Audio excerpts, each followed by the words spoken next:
out to all my people who are in Las Vegas this weekend, man. I wish I was there with you guys. OTS would really be serving the cold beverages if we were in Las Vegas this weekend, man. Be safe, have fun, and enjoy what should be a great Double or Nothing show. I wish I could say the same about SmackDown last night, man. My God. Has WWE ever shown you that they couldn't care any less about what they're doing with their television programs going head-to-head with the NBA playoffs, man? It is ridiculous how not one single person in that company has shown any effort at all to write a good, engaging, exciting, and interesting program. Tag team matches all over the place. I got Shanky dancing on my screen. Ronda Rousey and Raquel Gonzalez. Unadvertised, or it was advertised in the WWE clickbait you as always, and advertises a match that never was going to take place. On Rampage was so good yesterday, man. My God. This is why Rampage should be live every single week and really turn AEW on Friday nights into the True B Show. Chris Statlander and Ruby Soho had probably the best women's match of the entire Women's Owens Cup. And Bryan Danielson and Matt Sydal had a banger of a match on the True Go Home show for this Sunday's Double or Nothing pay-per-view, man. It is happy hour in the venue. It is happy hour today in the OTS venue, and I'm going there, man, and we got some pro wrestling to talk about. And I know you guys are ready, man. I got my cold beverage, but I got one question for all of you guys tonight on this Saturday afternoon. What the fuck are you guys drinking? See you over there.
AEW successful?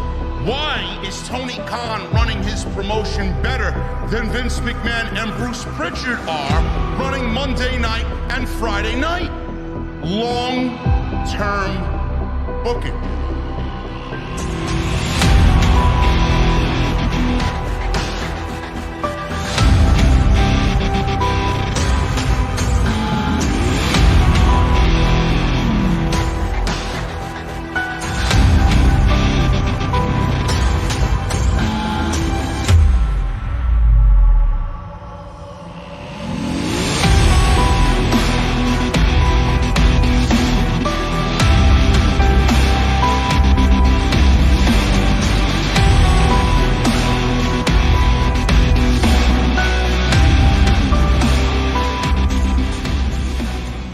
What is going on, guys? Thank you so very much for joining me right here on Off the Scripts. This is your SmackDown and AEW Rampage post-show the next day. for May 27th, 2022. I am your host, JD from New York. As always, coming to you live from the OTS venue. Thank you guys so very much for joining me on your Saturday afternoons, wherever you may be. It is May 28th, man. May 28th. Last night was Friday Night SmackDown, AEW Rampage. You know, I contemplated whether or not to come on here today, man, and really talk about pro wrestling. I know it's Memorial Day weekend, and I know everybody is enjoying the hopefully beautiful weather, whether you're in Las Vegas for Double or Nothing, or if you're by the Jersey Shore here on the East Coast, or you're just spending time at home, man. It's always great to spend time at home and have Memorial Day right in the comfort of your backyard, man. Couple of dogs, couple of burgers on the grill, couple of ice cold beverages.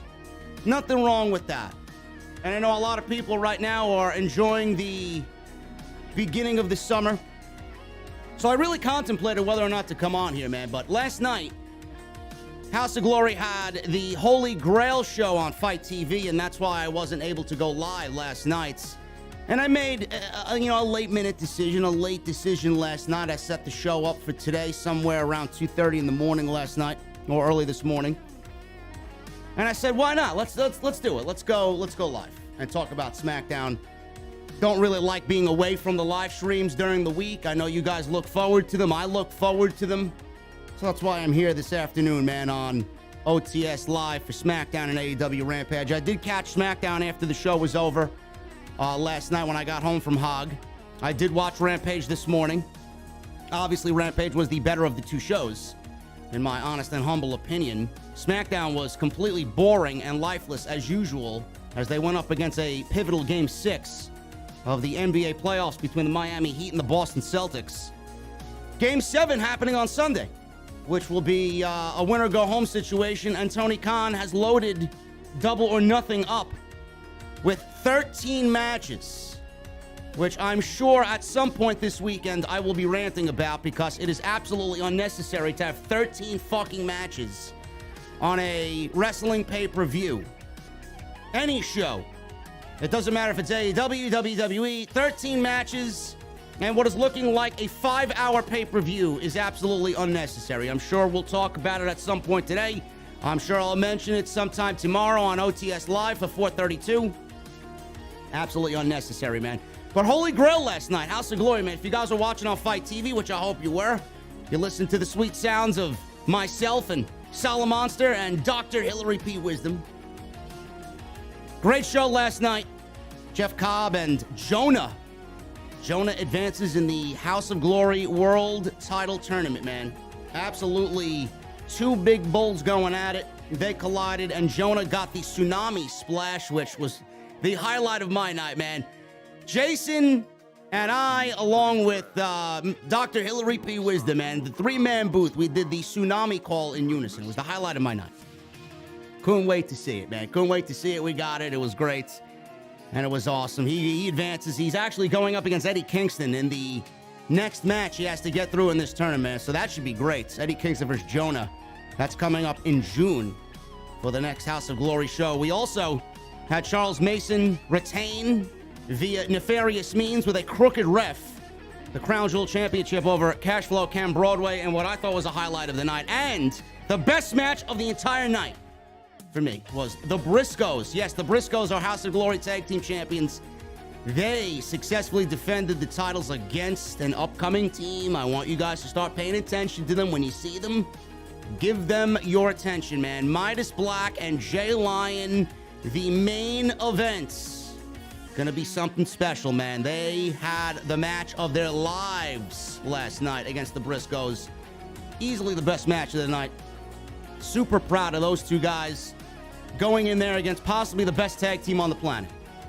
It's either them or FTR for the best tag team on the planet right now, and that is unbelievable, man. So if you guys missed the House of Glory show, it is available on Fight TV. You guys can go check that out, and that's the reason why I wasn't live for SmackDown and Rampage last night. OTS Live will be tomorrow afternoon, man. We got a busy weekend here. an absolutely busy weekend. I will be live tomorrow afternoon with OTS 432, getting you guys caught up on all the news. Jesse and I will be doing a Twitter Spaces tomorrow as well for predictions. We're going to hang out for a little bit and go over the Double or Nothing card predictions on Twitter. So if you guys are on Twitter, you guys will get a notification at some point, either later today or early tomorrow morning. So make sure you guys join us for that, man. We really want to blow up Twitter and really make our Spaces the place to be for Double or Nothing. I already notified him about it. He's good to go. And we'll do that live on Twitter. So make sure you guys follow me on Twitter at JDfromNY206. And OTS 432 should be live around the same time tomorrow, 1 p.m. So we should be doing big things tomorrow, man. Very, very busy day tomorrow. And then obviously I will be live for Double or Nothing after the show is over. And hopefully I am still alive with all of the wrestling content that will be tomorrow afternoon. Make sure you guys go check out all the other videos that you might have missed on the channel, man. Tons of it there. Live streams up and down the channel. Go and check out all this week's content on the homepage. Hit that subscribe button down below. Turn on the bell for all notifications. Make sure you guys also go check my sponsor for today's show. That is Honey. JoinHoney.com/offthescripts. We'll talk about my great friends over at Honey a little bit later on in the show. Get those super chats in. You guys got those super chats coming on in. We'll hang out at the end of the show as always. You guys can ask me anything you want. Tell me what you thought of last night's great main event for AEW Rampage between Ruby Soho and Chris Statlander. Join the OTS VIP Club, man. Join the channel. Become a channel member. That is open to everybody, so make sure you guys hit that join button and become a VIP right here on Off the Scripts. And go get your t-shirts, man. We got a brand new t-shirt on bonfire.com, man. The dawn of the IWC. That is the new design, now available exclusively only on bonfire.com, the home of everything you need as far as merchandise is concerned for Off the Script, man. The dawn of the IWC now available on bonfire.com. Let's start, man. Let's get into the SmackDown post-show last night from Little Rock, Arkansas. Not a very good show last night at all. And WWE almost booked and produced the show with very little life and very little care, knowing that they were going to be demolished by the NBA playoffs, the Miami Heat and the Boston Celtics last night, which I heard was a very, very good game. So we start with the Usos. The Usos won the Unified Tag Team Championships from Randy Orton and Matt Riddle, RK Bro. Last week, we now have one tag team champion, one tag team division, and I hope that stays the way it is for a very long time. And if you're Corey Graves even agrees with having less championships and unifying more championships in the WWE. We'll go over what he said on After the Bell in just a second. But the Usos, they beat RK Bro last week. Matt Riddle is still hanging around, as it's rumored that Matt Riddle and Randy Orton, obviously, they will no longer be going after the Tag Team Championships. They are now moving on to singles roles. Matt Riddle will be challenging Roman Reigns, rumored, at Money in the Bank, and Randy Orton will be challenging Roman Reigns at SummerSlam. That is the plan right now for Roman Reigns and his next two feuds. But the Usos, they were out there. They were introduced as the new Undisputed Tag Team Champions, and they made their way to the ring, and I love the Usos promo. I think it's one of the best in WWE. A lot of intensity. They sound organic. They sound real. They sound natural. So anytime the Usos speak, I do end up stopping what I'm doing, dropping what I'm doing, and I listen to the Usos speak. They welcomed everybody to SmackDown. Jimmy asked the crowd to put their ones to the sky and say thank you to Roman Reigns. There was a mixed reaction from the crowd because this was borderline in their bloodline characters, in their heel roles, and they tried to be somewhat real and upfront with the audience. Real and organic with the audience. Jay says he wants to thank Roman Reigns for allowing them to defeat RK Bro, all on their own, which we know was not the case. Roman Reigns interfered and shoved Matt Riddle off the top rope, which led to the Uso splash and the Tag Team Championship being won. Jay then said that 2 days ago, it marked the 12-year anniversary of the Usos in WWE. I listened to this and I said to myself, it's only been 12 years. Seems like it's been forever that the Usos have been in the WWE. Jay then said he never thought they would be standing there still in a WWE ring 12 years later. Jay then said the crowd has been there to see all of their ups and downs. He said the crowd watched them grow up in front of them. Jay then said that all the time they were away from their family, the fans were there. The fans were their family. Jay said the world is crazy these days, but he loves coming to SmackDown every week and being an entertainer. He said from the bottom of his and Jimmy's hearts, they would like to say thank you to the WWE Universe. Jay then said thank you to the crowd a couple more times. The crowd chanted Uso, Uso, and was really starting to get on their side. Jimmy then took the mic and said for the past 12 years, they realized, and this is where they wasted everybody's time, they did not need anybody. They then said all they needed was each other, and they did not need the WWE fans at all. Jay said they're dripping in all the gold. Jimmy called them the undisputed tag team champions. The Usos said, Riddle, you figure out the riddle. You are the twos, and we are the ones. So Jimmy Uso and Jay Uso realistically wasted our time cutting what was a heel promo to start, a babyface promo, and then right back to a heel promo and shit all over the WWE Universe.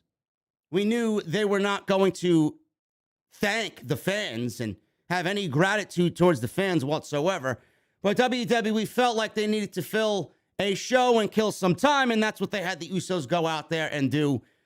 Absolutely unnecessary, if you ask me. Coming from the Usos, it's unnecessary. If this was somebody else in a different situation, I would understand. But the Usos, they didn't really need to come out there and cut that promo. They could have went out there and did their usual stick, very cut and dry, and give us what we got next, which was Shinsuke Nakamura coming out. His music played. He came out, and he said that his partner and himself challenged the Usos to a match for the Tag Team Championships. Nakamura said his partner wanted to fight the Usos all by himself, but that will not be allowed to happen. The Usos asked about Rick Boogs. He's got Peg Leg Pete coming out. He's got Rick Boogs back, and they want the tag team titles and the tag team title opportunity. Nakamura then said, no, my partner is not Rick Boogs, and Matt Riddle's music hits, and he made his way down the aisle. Cole said that Riddle and Nakamura want revenge and have revenge on their mind. Nakamura and Riddle then jumped to the apron. The Usos met them, and a brawl began and knocked them both to the floor. Riddle slid into the ring by himself, and the Usos ganged up on him and tossed him out to the floor. Nakamura then slid in the ring, and the Usos double-teamed him as well. Riddle again entered the ring and took out the Usos with a floating bro. Nakamura came back and helped Riddle fight off the Usos, and the Usos dropped to the outside and stared down Nakamura and Riddle from the aisleway. Now, I thought that Matt Riddle and Randy Orton were going to get another rematch for the Tag Team Championships, but this time, due to the outside interference with Roman Reigns last week on SmackDown, I thought we were going to get this match again at Hell in a Cell, inside Hell in a Cell. I think WWE, I don't know if that was the plan or not. I think that was at some point the plan until we got the news last week that Matt Riddle and Randy Orton will be challenging Roman Reigns individually for the Universal and WWE Championships going into the two major stadium shows, which WWE's having trouble selling out, by the way. If you guys don't know that news, we'll talk about it tomorrow on OTS 432. WWE had to move from Allegiant Stadium with Money in the Bank, and now they are in the more intimate MGM Grand. So WWE having a problem selling tickets. No shit. It's 4th of July weekend. Nobody wants to be bothered with watching a fucking pro wrestling show on a national holiday where people just want to relax and cut all that shit out. Whoever came up with that idea, Nick Khan, obviously a dumb fucking move. You know who did sell out in Las Vegas during a major national holiday? It was Tony Khan and AEW, man. Well, what's that show? What's that show this weekend, man? Double or Nothing, right? They sold that shit out in about 6 minutes. Oh my God, man. WWE in the mud again, man. You love to see it. You love to see all these big wig fucking suit and ties thinking that they know what they're doing, man. But realistically, on the back end, they don't know what the fuck they're doing at all, especially when it comes to writing good television. Anyway, I thought that was going to be the plan. All joking aside, I thought that was going to be the plan going into Money in the Bank, Hell in a Cell. And that's not the plan. I'm very excited about Riddle and Roman Reigns. I'm very excited about Orton and Roman Reigns. I'm very excited about the potential breakup of Randy Orton and Matt Riddle as Matt Riddle moves on up to the main event scene. WWE needs main event players, and Matt Riddle is a main event player. Whether you like him or not, Matt Riddle is fantastic. Matt Riddle is a main event player. Randy Orton and Matt Riddle, that is what's coming later in the year. But as far as what we see here, Nakamura now teaming with Riddle. I don't really like these makeshift tag teams. I don't like how WWE is putting Nakamura in a tag team, Riddle back in a tag team, going after the Usos. I get that we need something to get us into Money in the Bank. I don't want to shit on this too much. I don't know if this match is going to take place again. I don't know why Riddle would get another tag team title match with a different partner against the Usos. I guess he's owed one after what happened. They injured both Matt Riddle and Randy Orton. Randy Orton is out, according to WWE. He's going to see a neurosurgeon for his back problems. I get that they're owed another tag team title opportunity because of what happened with Roman Reigns interfering. I get it, so I don't want to shit on it too much. And I get the fact, and this is what people might be missing here, the Usos took out Rick Boogs. Nakamura was without his tag team partner. They were supposed to go after the Usos. Matt Riddle had his tag team partner taken out. Matt Riddle's still standing. Randy Orton is going to see back surgeons. So Matt Riddle had his tag team partner taken out by the Bloodline. Nakamura had his partner taken out by the Bloodline. So now they are joining forces for the common good here, and they're going after the Usos with the same thing in mind. These guys injured both of our partners. Let's team together and go after the tag team championships. On that hand, it makes sense. On the other hand, I'm kind of over RK Bro or any semblance of RK Bro going after the tag team championships, as I think they're well beyond that as far as an act. So we will see what happens. Again, I didn't mind this. I get what they're trying to do here. They're saving Randy Orton and putting him on the shelf per storyline so that he can come back and get the revenge he's seeking on Roman Reigns as well. Matt Riddle, he's going to be first up against the Tribal Chief, ultimately fail. That's where Randy Orton's going to come on in, and they will do that match going into SummerSlam. So I didn't mind any of this. I just don't really want to see RK Bro and the Usos again in any way, shape, or form. I feel like we've been given this way too many times over the last couple of months. We got a video recap of Ronda Rousey. My God, man. Ronda Rousey. Ronda Rousey, man. You want to fall asleep? You have problems sleeping? All you need to do is listen to a Ronda Rousey promo, and you'll be out like a light, man. They showed a video package of Ronda's open challenge that was answered by Raquel Rodriguez. Yeah, smiley Raquel, man. She loves smiling, man. She's so happy. Everything, man. She's so happy. She's smiling everywhere, man. She can't stop smiling. Raquel Rodriguez, man. Oh, my goodness. So this video package shows the end of the match, followed by the handshake that they had at the end of their match 2 weeks ago. And then WWE is selling the storyline here of Shotzi Blackheart and Aaliyah. They're upset that Raquel skipped them in the line to go get a title opportunity for the SmackDown Women's Championship against Ronda Rousey. So I'm sorry. I don't know on what planet Shotzi and Aaliyah think that they are able to hang with Ronda Rousey, let alone hang with Ronda Rousey and get an opportunity at the SmackDown Women's Championship. Doesn't work that way. Doesn't work that way. Ronda has 0 opponents on Friday Night SmackDown. Now you want to know and see and understand why Sasha Banks said, fuck this shit. I don't want any part of Ronda Rousey on Friday night. So Shotzi is backstage with Shayna Baszler and Natalya. Such enthralling television with Natalya and Shotzi Blackheart on television. Shotzi asks them why Rodriguez keeps getting opportunities. How many opportunities has Raquel Rodriguez gotten? She's gotten one opportunity. That is an opportunity. This is not an opportunities situation. Raquel Rodriguez has been here for half a cup of coffee and a fucking half a Danish.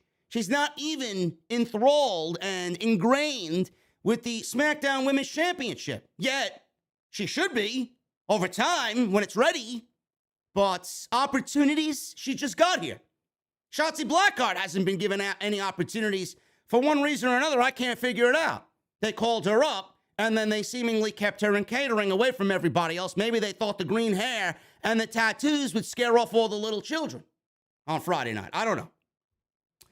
So she asked Xia Li why she wasn't getting a chance as she's undefeated. She's undefeated. How many matches has Xia Li had on Friday night? 2? I can't even count. I don't even remember how many matches Xia Li has had. I can tell you how many meals and catering she's had. It's been one every Friday she's been missing off television. How many weeks is that? 30? 40? It's ridiculous. This woman debuted on Friday Night SmackDown via the draft and has been used on television twice.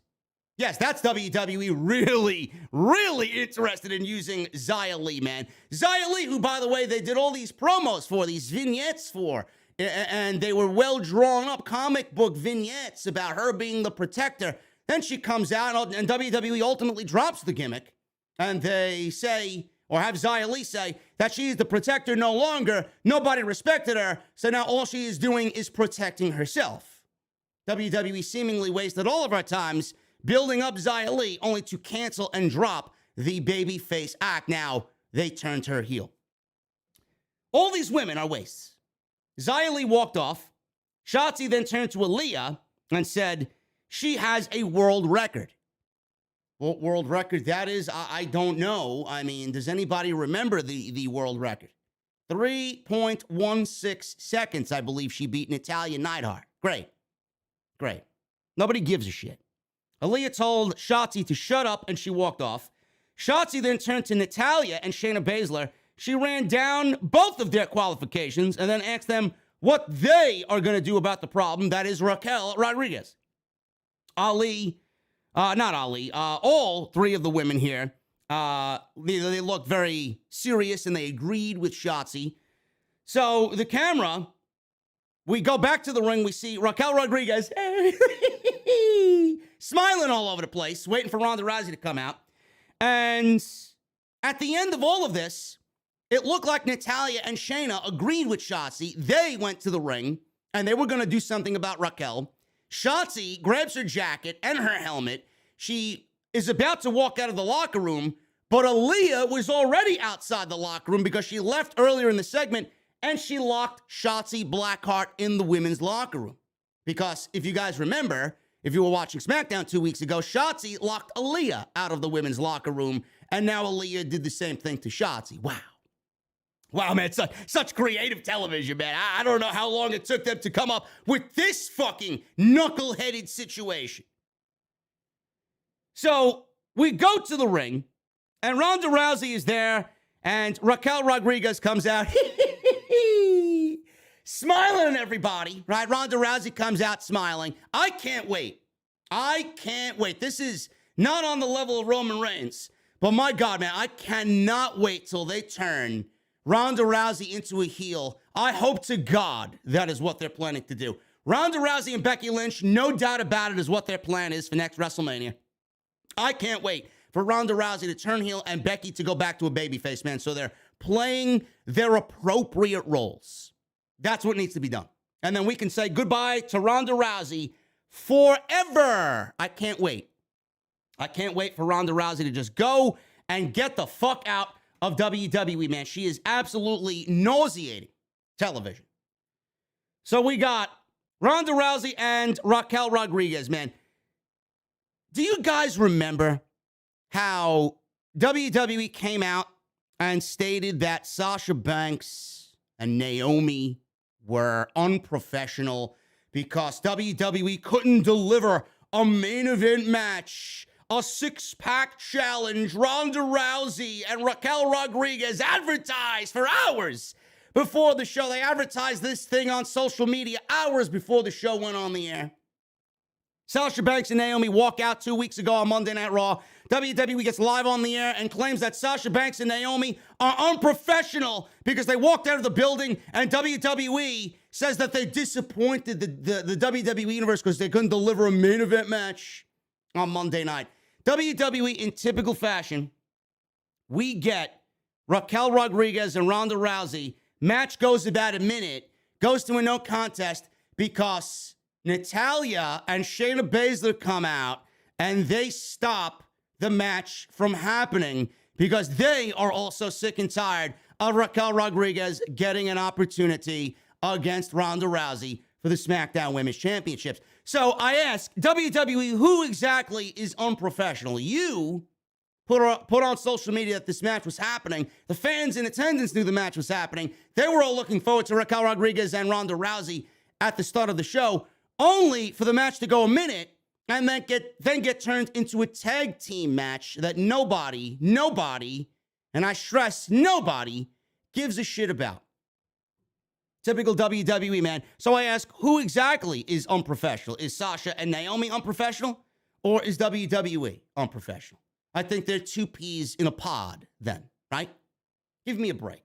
And Naomi and Sasha, by the way, had every reason to fucking walk out of the company due to their terrible fucking creative. So we didn't get this match. It went 1 minute. So then we are blessed with a tag team match.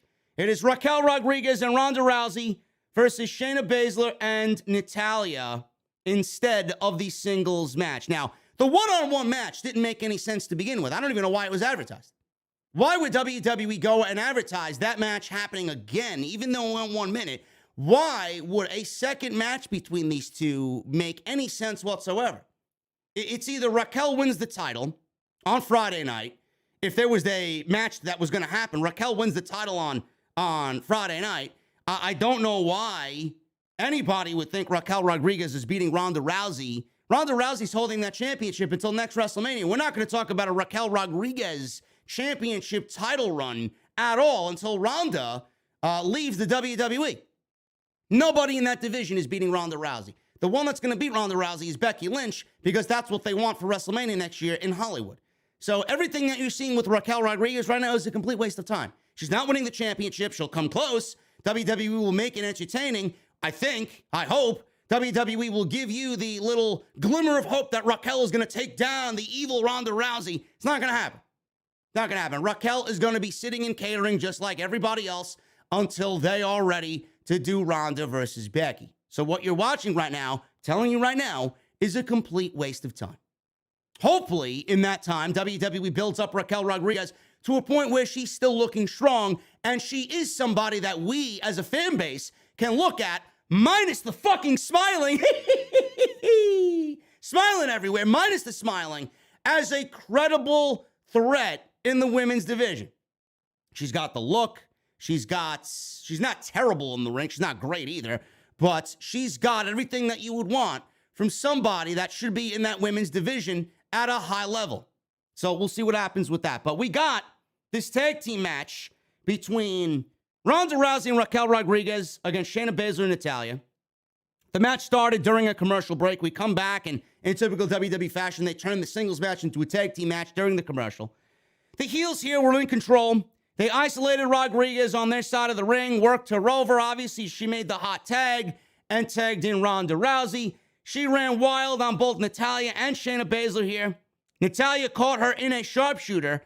Rousey fought back and tagged in Rodriguez. You know, not many people really made a big deal about Shayna Baszler and Ronda Rousey on opposite teams here.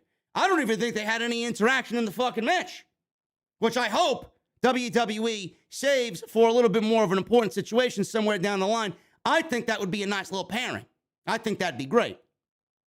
So Rousey fought back. She tagged back in Rodriguez. Rodriguez hit a corkscrew splash, but Natalya made the save. Rousey and Baszler, they did face off here. But Natalya pulled Rousey out, and obviously they didn't really do much, but there was a brief stare down there. Rousey took out Natalya. Rodriguez then hit the power bomb. Well, they call it the Chinaga bomb or the Chinoga bomb, right? Is a Raquel Rodriguez finishing move. I got a little note on that. So Rodriguez sits her power bomb finish on Baszler for the 1, 2, 3, and that was pretty much the end of this tag team match. Ronda Rousey and Smiley Raquel win the match against Natalya and Shayna Baszler. Now, I do have a note on Raquel Rodriguez and what they have her doing now as far as a finishing move is concerned. WWE made a slight change to Raquel Rodriguez's finishing move because the name of her move was deemed too vulgar. Now, Friday Night SmackDown, we saw this tag team match. Rodriguez's move last night was called the Texana instead of the Chingona bomb, or however you pronounce it. Last week, the announcers referred to the move as the Chingona bomb, and it was muted last week on Friday Night SmackDown due to the 7-second delay.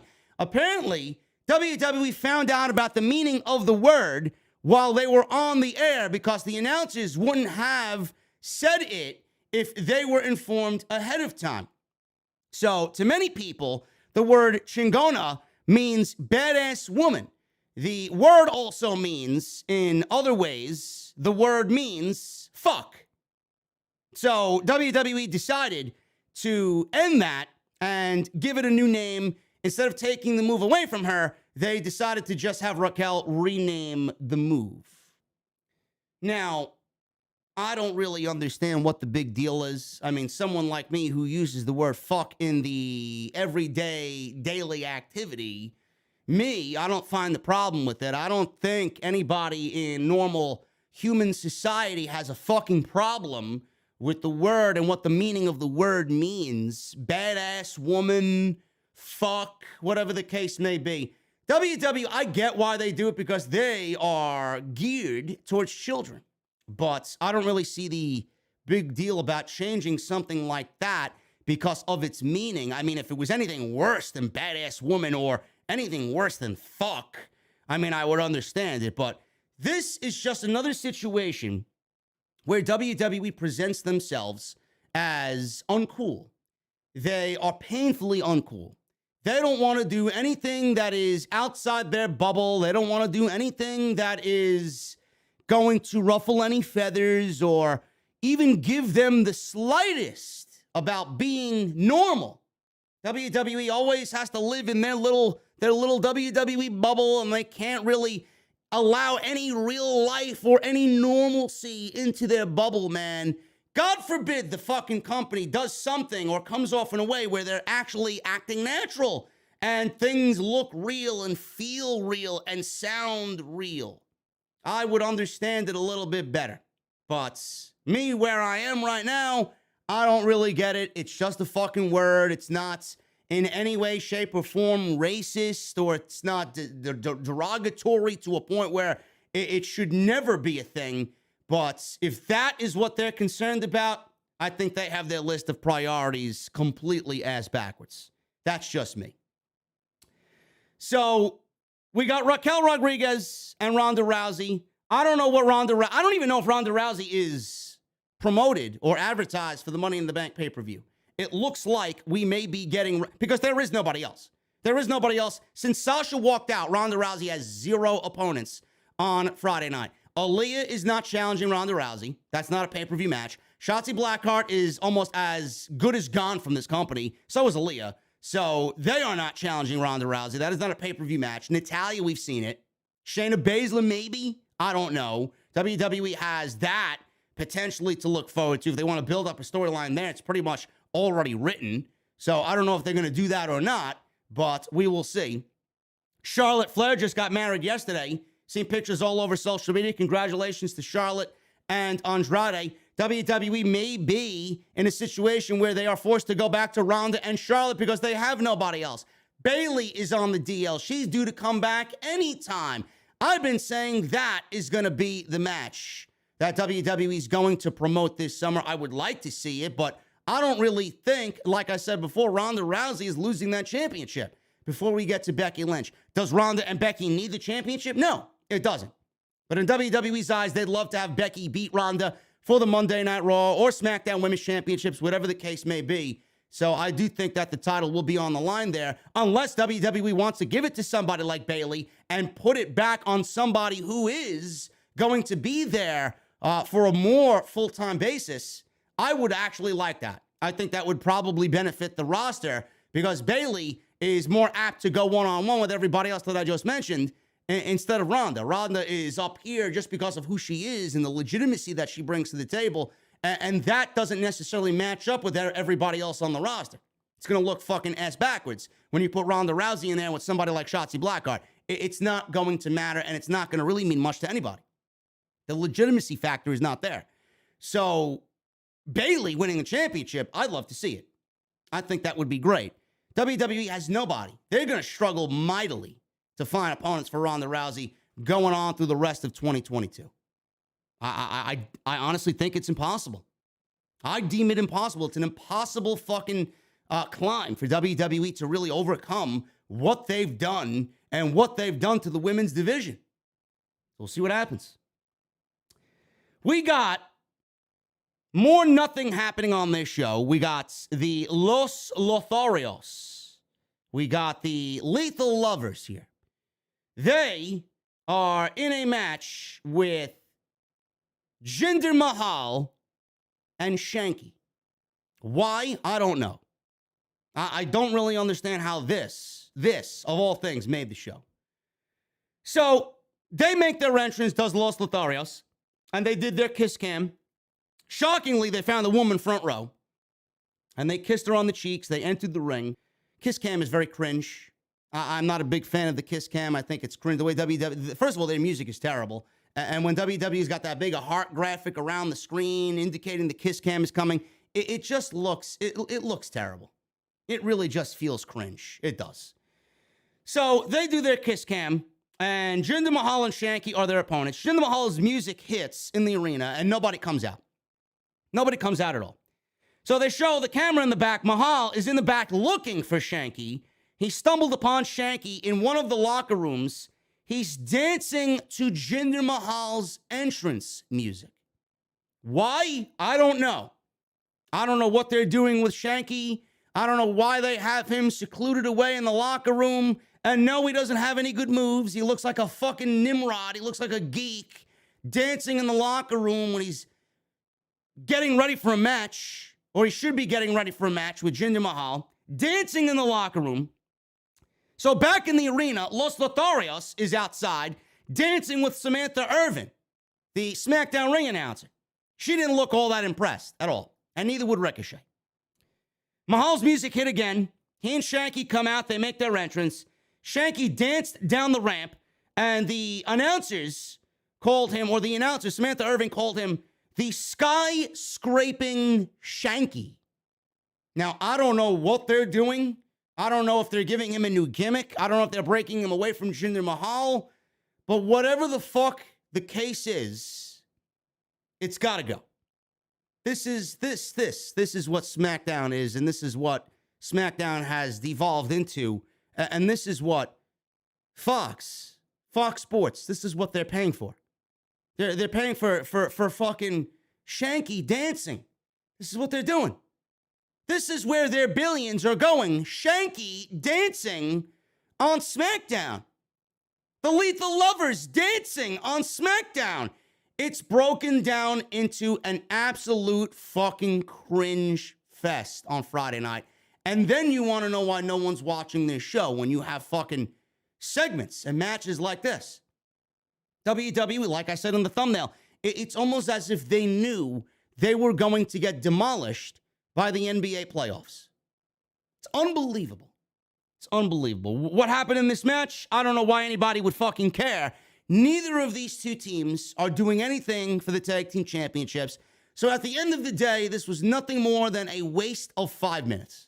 The match went 3. The hijinks went another 2 or 3. And it was awful. So we got Los Lotharios winning here.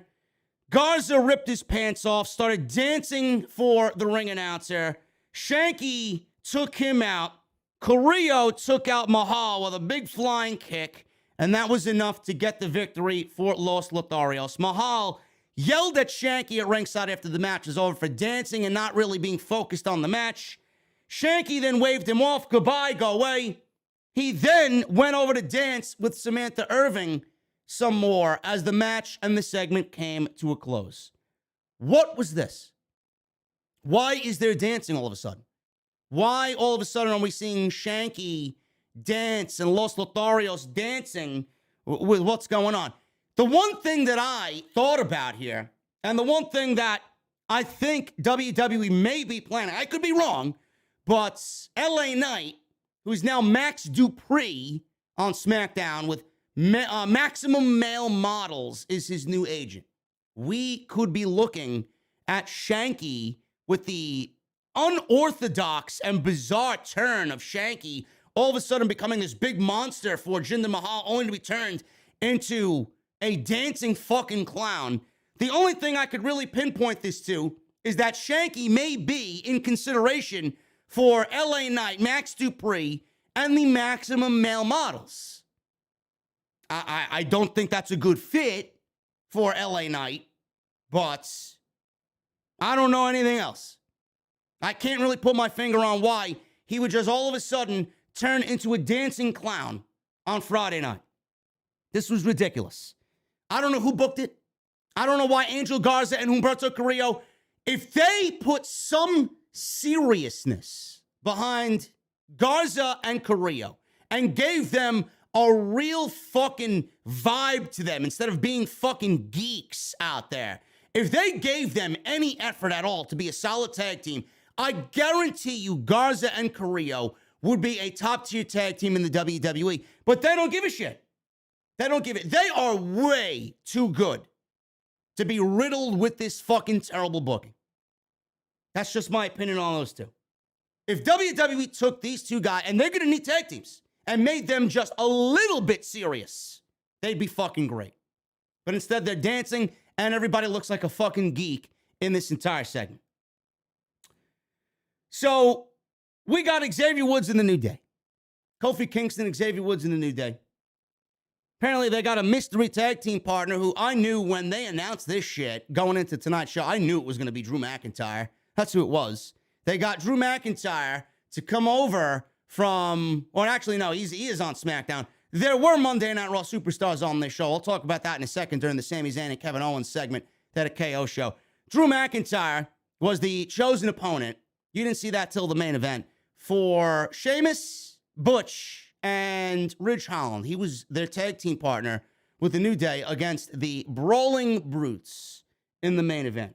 Yes, another Brawling Brutes and New Day saga on Friday night. New Day were in the back with Megan Morant.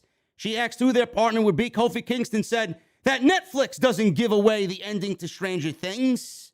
WWE trying to be cool, talking about the things that are most popular now. Oh, you love to see it, man. WWE trying to hang on to any sort of relevancy whatsoever. Xavier Woods then said that with BE out, their partner could be anyone. They ran down a bunch of ridiculous options. Kingston said it could even be Megan Morant. Woods says that they will have a partner by their side that they will have, and he will help them beat the Brawling Brutes. So we get this tag team match at the end, and I mean, it makes no sense at all to have it be anybody but Drew McIntyre in there against Sheamus and Ridge Holland and Butch. So we move on from that, and we get into the second hour of the show. Adam Pearce is watching in the back after Shanky is dancing with Samantha Irving. And Max Dupree appears in front of Adam Pearce. He asks if Pearce had talked to the legal side so he can debut his male modeling agency, the Maximum Male Models. Pearce said that the legal papers worked out. He then welcomed Dupree officially to SmackDown. Dupree then said he needs to find his client first, or his first client. He told Pearce that he doesn't make the cut and then he walked off. So now the rumor was that LA Knight, now Max Dupree, is going to have the maximum male models be Mace and Mansoor. Now, neither one of those two guys look like anybody that I want to see on television, let alone be paired with fucking Max Dupree, LA Knight.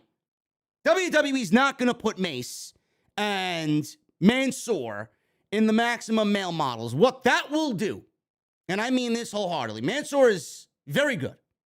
I don't know much about Mace or Dio Madden, but he is not somebody that I want to see on television. He's lucky he even has a fucking job at this point and hasn't been fucking cut. But if maximum male models ends up being the team of Mansoor and Mace, this is going to fail immediately. This will bomb. They will blame Max Dupree. They will blame Eli Drake for this. They'll blame LA Knight. And then they'll end up dropping the entire act, only then to cut Max Dupree and fire him and give him his future endeavor. I don't want to see that happen. I think LA Knight is so fucking good that he's going to get the character of Max Dupree over. Doesn't really deviate away so much from what we saw of LA Knight as a heel in NXT. It's just the fucking name that I find to be unnecessary. You didn't need to change LA Knight. I mean, LA Knight, when I think of maximum male models or models, I think of LA Knight. I mean, that fit. Just the name itself fit with what he wants to do with maximum male models. And WWE ended up changing a name that they already owned in LA Knight that everybody got used to, only to change it to Max Dupree. No reason why they needed to change the name. But I can't see Mace and Mansoor a part of the maximum male models. Why would you want to see them? Why would you want to see Mace and Mansoor in the maximum male model? You know who should be in the maximum male models? Do you know who WWE once upon a time fired that had a great gimmick, that fit the gimmick so well that he'd fit like a glove? Especially if you don't really like his promo work, having Max Dupree speak for him, that somebody was Tyler Breeze. Tyler Breeze had the makings of the next Rick Martel for the modern day WWE product. He had a take on Shawn Michaels. He had a take on Mr. Perfect, the way he wrestled and the way he executed, how he moved in the ring. He had that Rick Martel vibe to him, but just with a modern day twist. Why you would fire somebody like that had a perfect gimmick, especially in NXT. Perfect gimmick for the main roster until WWE got bored of it, and he should have been ingrained with the Intercontinental title, man. He was the perfect guy to look at that Intercontinental Championship. WWE ended up firing him. For what reason, I don't know. So good is Tyler Breeze. He fit perfect with the maximum male models. So who are you going to get? Who is on the SmackDown roster that you could see fit into the maximum male models? Right now, there is no one, unless they have somebody in mind from NXT that they want to bring up. I don't know. I don't know what WWE is doing with this new group on SmackDown, but it ain't, and I'm telling you right now, it ain't Mansoor, and it's not Mace. So I don't know what WWE is doing. The longer they wait, and the more times we see Max Dupree come out and get it Adam Pearce's face and say, oh, I'm still looking for my first client. This is the second week now. We'll be on week 5 or week 6, and LA Knight, Max Dupree, is going to be saying the same thing. And at that point, I'm going to come on here and tell you that WWE themselves don't even know who they want to put in the maximum male models. This is going to bomb before it even starts. And LA Knight is too good for any of this shit to bomb on Friday night. This gimmick, this role for him, he's too good for it. I don't think LA Knight is already, at this point, being used to his utmost potential. He's so fucking good, he's going to try and get it over, and we're going to be on his side because he's that good. But I can't, he's fighting an uphill battle as far as I am concerned. Kevin Owens. Kevin Owens is out there from Monday Night Raw. Kevin Owens is a Monday Night Raw superstar. He's out there doing a KO show on Friday Night SmackDown because WWE's roster right now on Friday night is so fucking abysmal that they need Kevin Owens and Matt Riddle and anybody else that they want to bring on over to Friday night from Monday to help fill in the gaps because there is such a huge gap in the Friday night roster. So why is Kevin Owens, who's a Monday Night Raw superstar, on Friday Night SmackDown. Well, there was news earlier in the week that WWE is finally ending the brand split. This was talked about on The Observer Live with Brian Alvarez in a new report earlier this week. Now, we've seen WWE be less brand split over the last couple of months. Both men's titles now are on SmackDown. We've had unification matches. We've had the Usos and RK Bro. They've been trading on shows back and forth. Kevin Owens showed up on Friday Night SmackDown. As of this past Monday, Sami Zayn was in a six-man tag with the Usos on Monday Night Raw. And that is just the tip of the iceberg. WWE has had a lot of crossover with zero explanation as to why Monday Night Raw superstars are appearing on Friday and Friday Night superstars are appearing on Monday. Now, while this isn't a confirmation, Brian Alvarez notes that his sources in WWE, whoever they may be, have told him that the brand split is essentially done, and we could see and plan to see a lot more stars appearing on the brand they technically aren't on.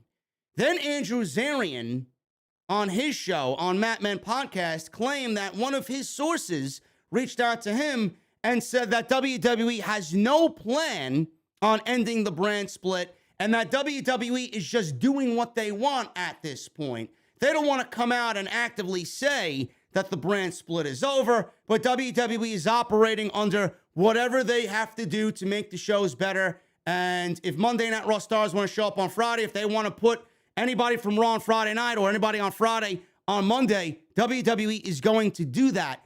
They're going to do that without actually telling you that the brand split is going away. They're going to do everything in their power to tell you that the brand split doesn't mean anything except tell you that they're not ending the brand split or ending the brand split. So WWE isn't getting rid of anything. They may unify a title here, unify a title there. Superstars may cross over, but they're going to do anything that they want except tell you that the brand split is officially over and it was a fucking failure. WWE can't say this.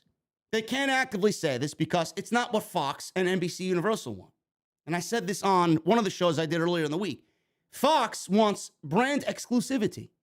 They're not going to have WWE come out on Friday night and say, oh, yeah, the brand split's over. The brand split is effectively over. We now have one main roster, and that is it. I think that would be beneficial for everybody. I think that would be great. WWE is nothing but reruns on Monday, reruns on Friday. I would love to see one brand and a lesser amount of titles in the company. WWE is not going to end the brand split. They're just going to do whatever the fuck they want. Then it brings me to what Corey Graves said on After the Bell this week. There was a hot take from Corey Graves. Whether he is able to say what he wants on his own or not on his show, it's still a WWE-produced podcast. Now, I don't know if this is a seed being planted. I don't know if he was told to say this and talk about it briefly, or if this is his real thoughts. I would hope that this is Corey Graves' real thought. He shared his interesting idea on After the Bell, and he says this, and he hopes WWE unifies even more championships.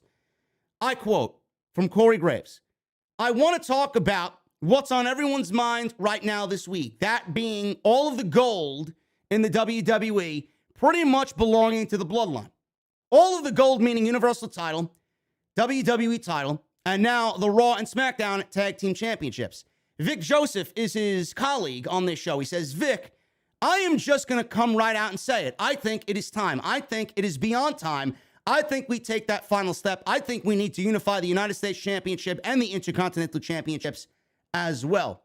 Having the champions float, to me, just freshens everything up. It makes everything more important because there's less of them. Supply and demand. If there's only a handful of titles, the titles all become more valuable. I think it's high time we do this.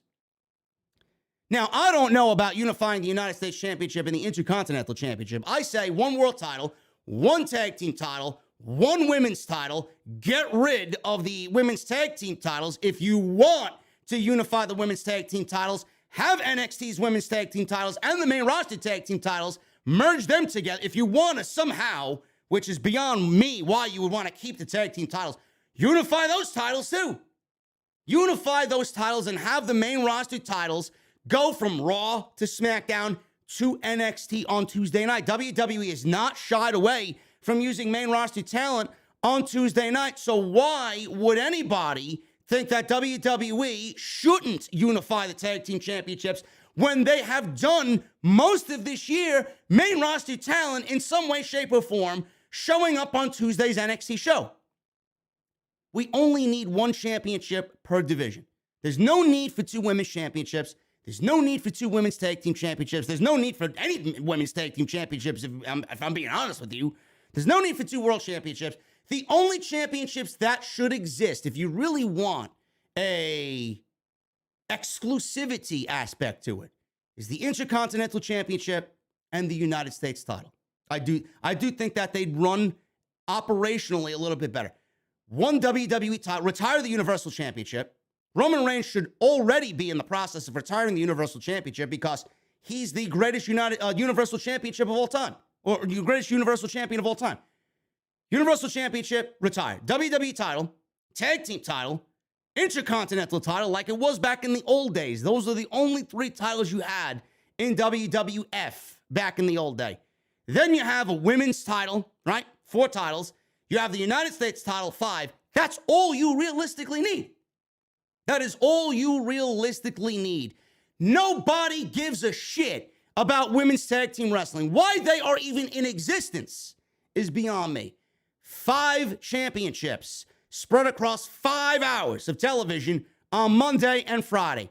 That is all you need. I don't know if Corey Graves was told to say that because WWE uses their outlets to plant seeds or not, or if he truly believes that. I want to think that Corey Graves is for the betterment of the product. I do think that Corey Graves knows exactly what the fans are saying and agrees with most of what the real fans are saying about the product. But he can't actively come out there and say it. He's got a job to do. He's a color commentator on Monday night. But I truly believe that he thinks this, and this is Corey Graves speaking from the heart. I agree with him 1,000%. Agree with him, no question. So we get Kevin Owens and Sami Zayn on the KO show. So we got Sami Zayn as the guest, and Kevin Owens was ranting about Ezekiel and still going on about Ezekiel. He's got a match with Ezekiel at Hell in a Cell. Surprised WWE hasn't put that in a fucking Hell in a Cell. Owens and Zayn were very happy to see each other. Zayn says they had some bad blood in the past, but everything is good now. Owens says he doesn't even remember what it was about, so don't worry about it. They then talked about, their amazing respective roles on Monday and Friday night. Zayn said that Elias and Ezekiel are clearly the same person.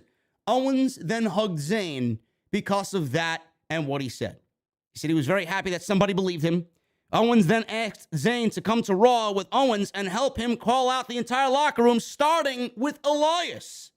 Zayn said that it's not a good move and a good time right now because the SmackDown locker room and the bloodline are counting on him.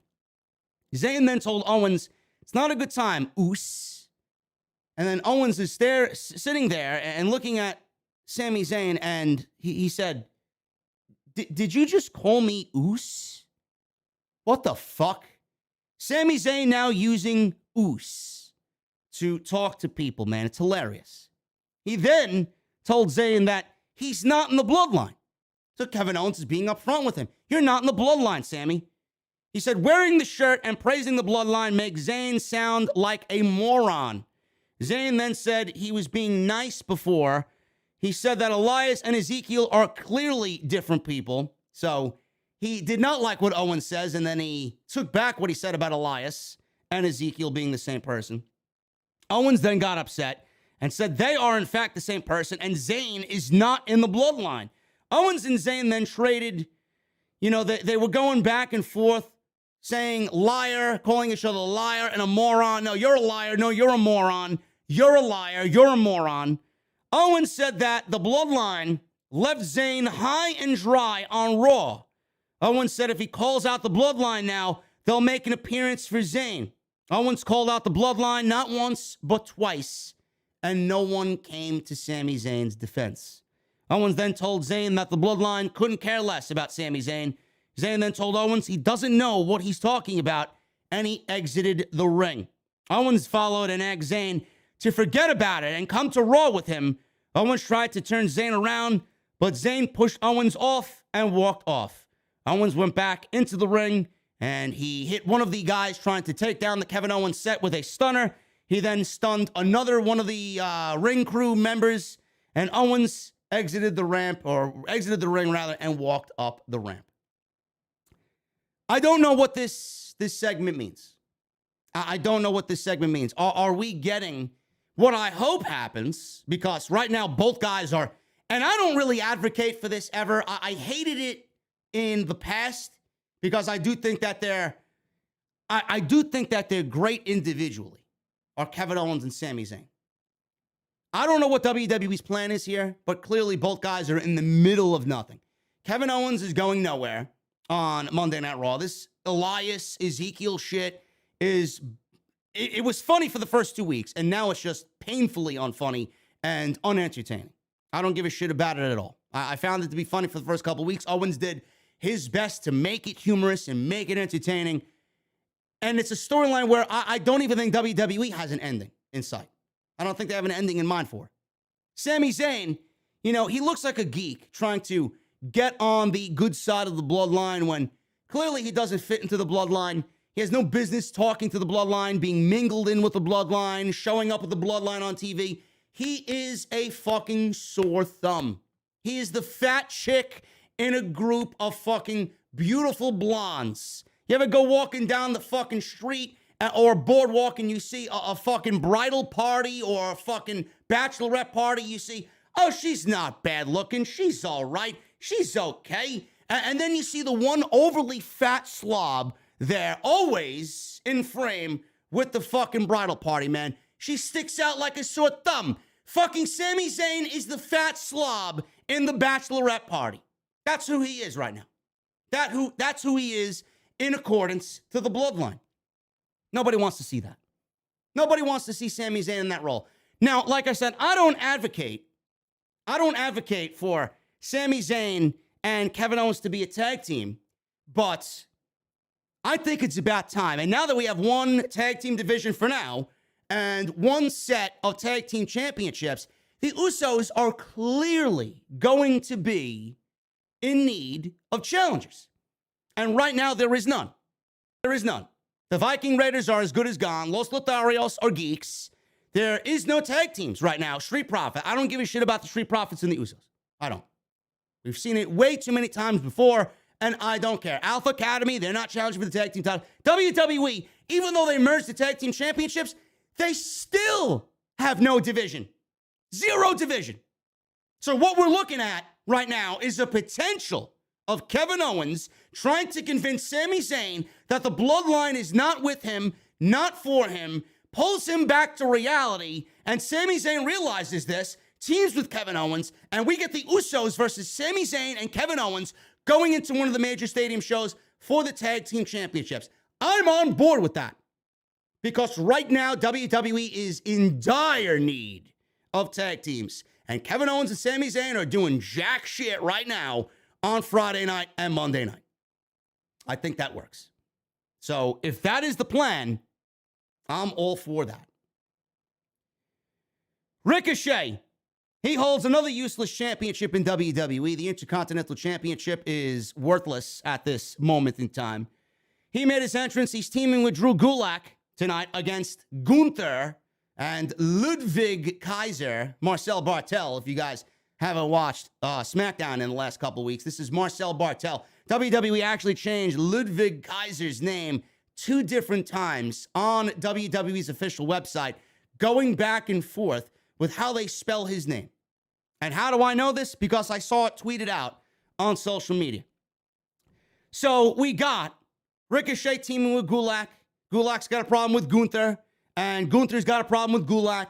So Ricochet, the dumb fucking stupid friend here, looking to do good and stand up for his little buddy, is only going to get the short end of the stick here.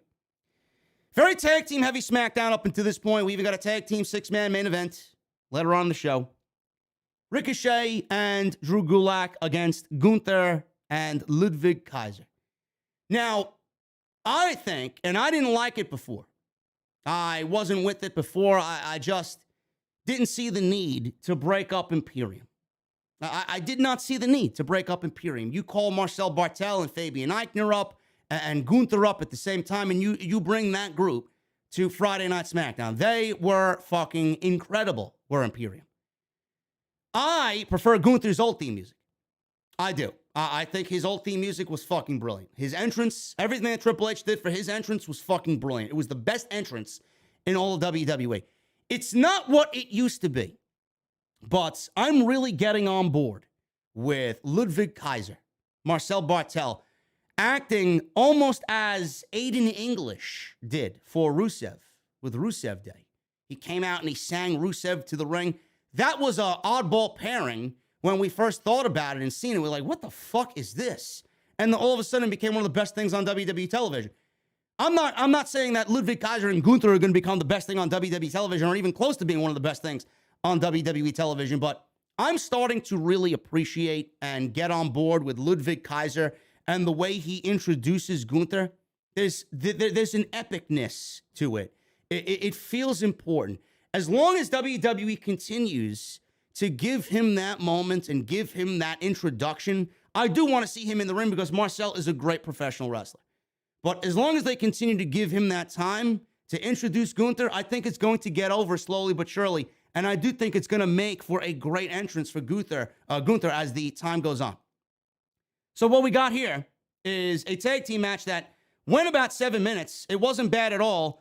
This was mostly about getting Drew Gulak in there and punishing Drew Gulak. But this, at the end of all of it, is going to get Gunther and Ricochet into a feud over the Intercontinental Championship. This is the direction that I hope WWE goes with Gunther and Ricochet. So Kaiser had an early advantage, worked over Gulak's arm. Gunther rocked Gulak with a huge chop, threw him out of the ring.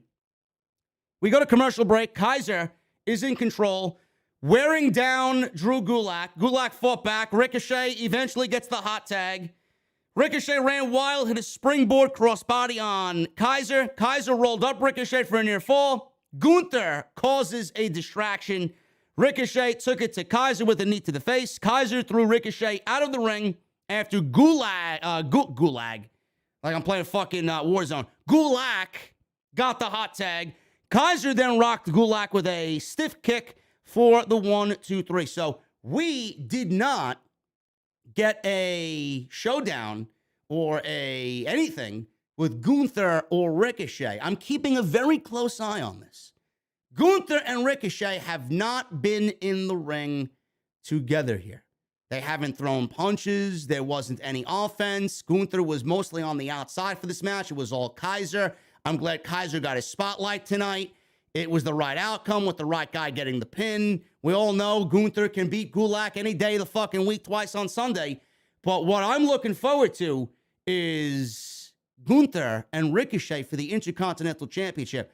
You know, I think to this potential match, it's not going to be anywhere close to what it would be at a TakeOver show, one of Triple H's old TakeOver shows. But if you put those two guys in the ring and you give them some time to really go in there and fucking kill it, Ricochet and Gunther potentially could have a match of the night. Could be a match of the year candidate if you want them to. Walter's one of the best fucking pro wrestlers on the planet.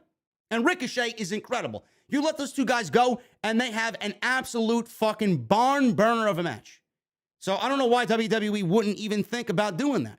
I do think that we are eventually going to get Gunther versus Ricochet for the Intercontinental Championship. And I do think Gunther is going to be the new Intercontinental Champion. WWE right now is doing things a little strategically as far as a couple of aspects on SmackDown. McIntyre isn't getting the title shot against Roman Reigns until Clash at the Castle, where I do think he wins the Universal Championship. Gunther, I honestly do believe somewhere this summer is going to win the Intercontinental Championship because I would much rather that title be on him. He would bring some prestige to that championship. WWE's not doing shit with that title on Ricochet. What exactly is WWE doing with the Intercontinental Championship to begin with? Ricochet is such a great pro wrestler. You would think that him, with how great he is, would make the Intercontinental title better. He's not. Ricochet's not doing anything for the IC title, and the IC title is not doing anything for not only Ricochet, but anybody that holds the Intercontinental Championship because of how WWE's devalued such a prestigious championship. You know, outside the World Championships, realistically, the Intercontinental Championship should be the second most important title in the entire company. It is as valuable as the Women's Tag Team Championships. That I find to be inexcusable. Gunther versus Ricochet, maybe SummerSlam, maybe one of the big stadium shows. He wins the IC title. When McIntyre wins that Universal title, who do you think is going to be lined up to take that title from Drew McIntyre, man? There's only one man I want to see, and that man is Gunther. So we will keep a close eye on all of that. We got Sami Zayn talking to the Usos backstage. He's still going on about the Usos, and he really wants to be involved with the bloodline.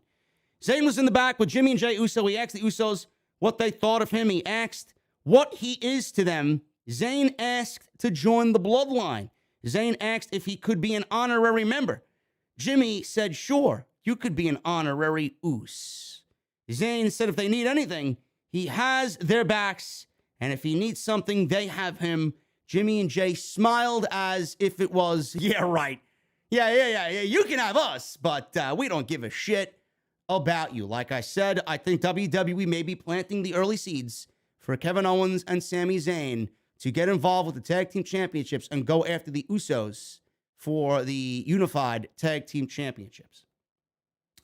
We got the Brawling Brutes. This is Sheamus, Butch, and Ridge Holland versus The New Day, Xavier Woods, Kofi Kingston, and their mystery partner, which was not a real mystery at all. It was Drew McIntyre.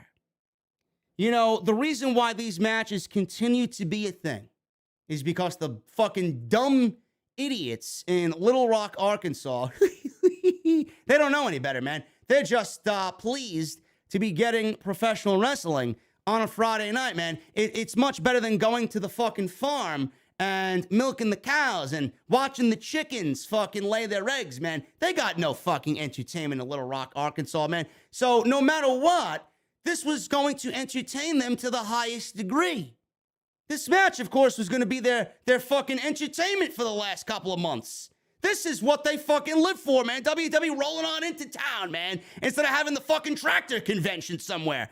You know, these people, man, the more you give to the WWE, they're never going to change. Fans were into it. We've seen this now for about 4 fucking months. Nobody gives a shit about the New Day and Sheamus and Butch running into the crowd like a fucking cartoon character and Ridge Holland.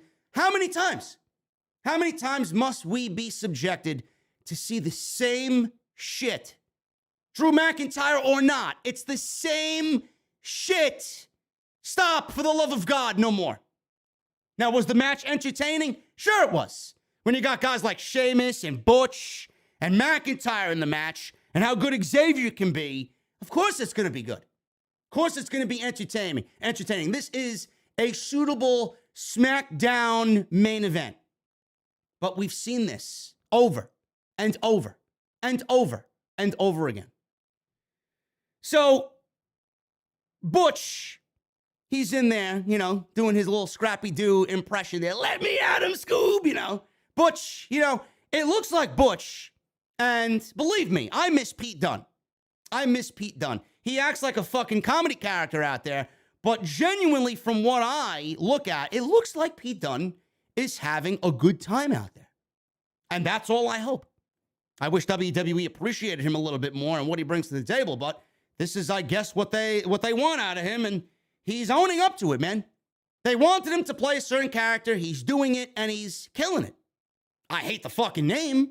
I think he looks like a fucking idiot out there, but he looks like he's genuinely having a good time. So Butch charged at Xavier Woods at the bell. Woods fought back. Heels took over. This was obviously all leading to a hot tag by Drew McIntyre. You guys know the typical WWE tag team formula here. So they had Woods in their corner, and they started beating him down. Woods recovered, and the faces gained control here. Butch tried to interfere, but McIntyre knocked him down. The faces backed Ridge, Holland into their corner. Holland took over after Butch's interference on the New Day and McIntyre. Holland hit a power slam on Kofi. Sheamus followed up with a knee off the top rope. Sheamus went for the Irish curse backbreaker, but Kingston countered. Kingston went for the tag, but the heels pulled McIntyre and Woods off the apron. Sheamus then hit the Alabama slam for a close near fall. Kingston fought back, hit the SOS on Sheamus. McIntyre got the hot tag, ran wild on the heels. Woods took out Butch at ringside. Kingston followed up with a trustful dive, taking out all of the Brawling Brutes. So we're back in the ring. Holland went for the power slam on McIntyre, but he slipped out. McIntyre hit the Glasgow kiss, followed up with a Claymore kick. Woods tagged in, hit the big elbow drop off the top rope for the 1, 2, 3. After the match was over, the New Day did their cheesy comedy shtick with the trombone, and McIntyre danced as SmackDown went off the air. It was entertaining for what it was, but I think we need to start now moving on from the New Day and the Brawling Brutes. Nobody wants to see this shit anymore. Nobody. I think the Brawling Brutes could be a very viable group to get involved with the Tag Team Championships. I do think the New Day at some point, they are always a solid tag. WWE has teams to make it work, and it looks like we're getting a little bit more faction heavy in WWE. We got the Brawling Brutes, we got the Bloodline, we got the Maximum Male Models coming up, right? We got, who else? We got Judgment Day. WWE is getting kind of faction heavy for some reason. I don't mind it. I think it works. And I do think that they are taking a page out of the AEW playbook. I don't like all of the roster being, accumulated in groups. But in WWE, it's unlike them to do that. So it's a welcome sight because we don't usually see that all too often. I think that works. So we're starting to see a little bit more faction warfare and WWE become a little bit more faction heavy on Monday and Friday night. It's not something that is bad. It's not something that's bad. I think it works. As long as the people that you're aligning together ultimately make sense. SmackDown was boring. It was a lifeless show. WWE put no effort into it because of the NBA playoff game with the Celtics and the Miami Heat last night. And honestly, WWE and even AEW, they haven't been putting their best foot forward. They have not. WWE never puts their best foot forward, but AEW, Tony Khan has his finger on the pulse. Tony Khan probably has things that he wants to do, but he's waiting until everything dies down and pro wrestling is the only thing on TV. He doesn't want to compete with the NBA playoffs. He doesn't want to compete with the NHL playoffs.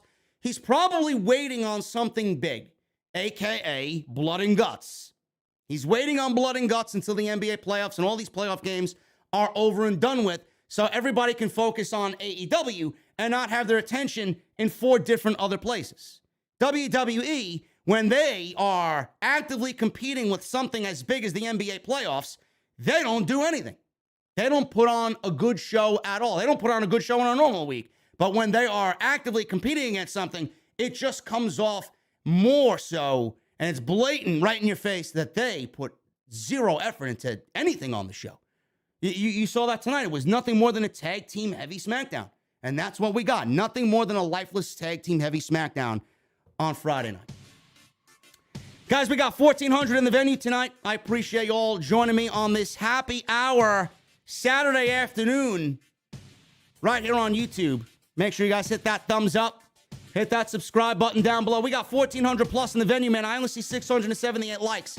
We need 1,000 minimum on today's OTS for this rare Saturday afternoon SmackDown post show from the OTS venue, man. Hit that thumbs up if you guys are in the chat and have not done so yet. It helps out the video tremendously.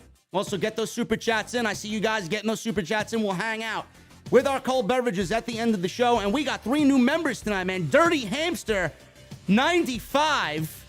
We got Carl Peterson and Garrett Burke becoming new members, VIPs, right here on OTS. I appreciate you guys very, very much. What are you guys drinking tonight for happy hour, man? Drinks are on me.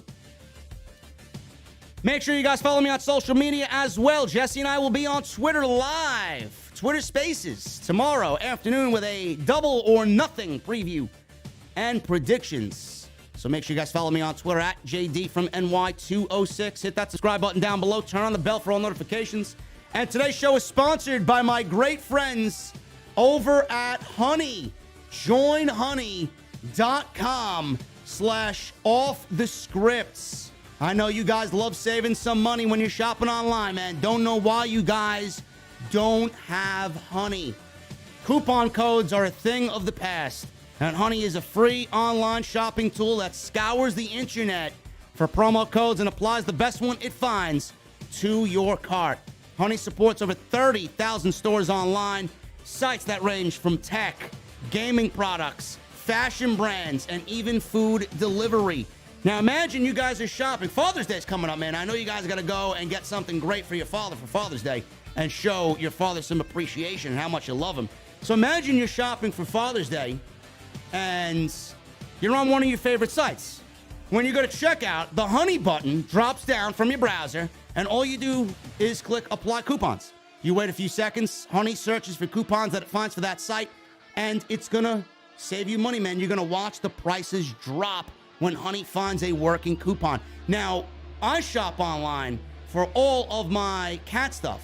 Bailey and Bacardi, my two fur babies. I just got them a new water bowl. because the old one broke, and I found one that is perfect for them, even bigger than their old one, and they love it. And I found it on Honey, and we saved some money. Honey has found over 17 million members, over $2 billion in savings. And if you don't already have Honey, you could straight up be missing out, man. It's literally free. It installs in seconds. And by getting it, you're doing them and me and this podcast a solid favor, man. I would never recommend anything that I don't personally use. Get Honey for free today at joinhoney.com/offthescripts. Start saving some money with Honey. And I want to thank them as we now get into the AEW Rampage portion of today's live stream on OTS. Man, I can't even begin to tell you how great Rampage was last night, man. It was a 5:30 showing here on the East Coast, 2:30 for everybody out in Las Vegas this weekend. It was bookended by a great match to open with Bryan Danielson and Matt Sydal, and then ended with what I thought was the best women's match in the entire Owen Hart Cup tournament. Ruby Soho and Chris Statlander, who wasn't even in the tournament to begin with, she got placed in the tournament to replace Hikaru Shida, and they had a fantastic match, what I thought was the best match in the entire tournament, and something that I looked at that could have easily been the final of the women's tournament, could have been on Sunday's Double or Nothing show. Now, before I get into the matches, which was there were 4 matches on Rampage last night, I want to say this. I'm looking at the card for AEW Double or Nothing, and I'm looking at the card with 13 fucking matches on the show. Now, I purchase every AEW pay-per-view, not only because I do what I do here, not only because I have a podcast and I got a job to do and I made this my living, but even if I didn't have this show, I would buy the pay-per-view and I would support AEW because 9 times out of 10, their pay-per-views are certified bangers, man. They are some of the best wrestling shows all year. They remind me very, very, very much so of what Triple H did with NXT TakeOver. You only get 4 or 5 of them a year, and they are absolutely worth every penny. The thing is, and I got into some arguments with people early this morning online about 13 matches, 12 on the main show, and a pre-show match with Hook and Danhausen versus Mark Sterling and Tony Nese. Fine. I could deal with the pre-show matches, the buy-in matches. There should be 2 or 3 in total buy-in matches for the pay-per-view. We only got 1. I'm hoping Tony Khan moves some of those matches to the pre-show. Anna Jay and Jade Cargill for the TBS Championship does not need to be on the main show. You are simply adding matches for the sake of adding matches. The Anarchy match with the Jericho Appreciation Society and the Blackpool Combat Club. We don't even know what type of match that's going to be. That is going to be chaotic to the utmost degree. And we don't even know the fucking ruling of the match. That could burn the fucking crowd out in itself. Jade Cargill versus Anna Jay. They just added Darby Allin and Kyle O'Reilly to the show. Why? Why couldn't this be saved for a Dynamite on Wednesday following the show? Why? Why couldn't this be a match added to Wednesday's Dynamite in Los Angeles at the Forum in front of 13,000 people that they also sold out? Why are we getting America's Top Team versus Sammy, Tay, and Frankie Kazarian last minute on the show? Now, I know it's been a feud, and I know it's been an ongoing ordeal between all 6 of these personalities, but why are you randomly adding it to the show on the go-home show 48 hours before the actual pay-per-view takes place? There are 4 matches on this show that don't need to be on the show. You actively cut 12 matches down to 8 if you just spread everything out. Now, I don't want to have it sound like I'm complaining, but I know for a fact that nobody wants to see a 4-hour or worst case scenario, a 5-hour pay-per-view. I don't want to hear it. I don't want to see it. I don't want nothing to do with it. I don't know who enjoys sitting watching 5 hours of anything. We complained for years that WWE turned WrestleMania into an all-day extravaganza on one night. And here you are not complaining about an AEW pay-per-view with 13 fucking matches on the show? So when WrestleMania goes back to a one-night show, I want to see people fucking complain about it and not complain about what Tony Khan is doing. And this has nothing to do with the fact that there are 4 of these in the year. That's not our problem. WWE has 12 or 13 pay-per-views. I'm not saying that AEW needs 12 or 13 pay-per-views, but you could add another 2 to the pay-per-view. You have 4 right now. NXT had 5 or 6 takeovers, which was perfect for what Triple H did with the black and gold. This is what I don't understand. Everybody thinks I'm complaining. Oh, well, why can't we have nice things, is what I heard on social media. Why are you complaining about what is going to be a great show? I never once said it wasn't going to be a great show. It's going to be a tremendous show. I'm very excited about Sunday night. What I'm not excited about has nothing to do with what I do here either, because if I didn't have the fucking show, the podcast, I would not want to watch a 5-hour wrestling show. I don't think it's necessary. I don't think these matches added to this show is necessary. There is the saying, and I use this term a lot, quality over quantity.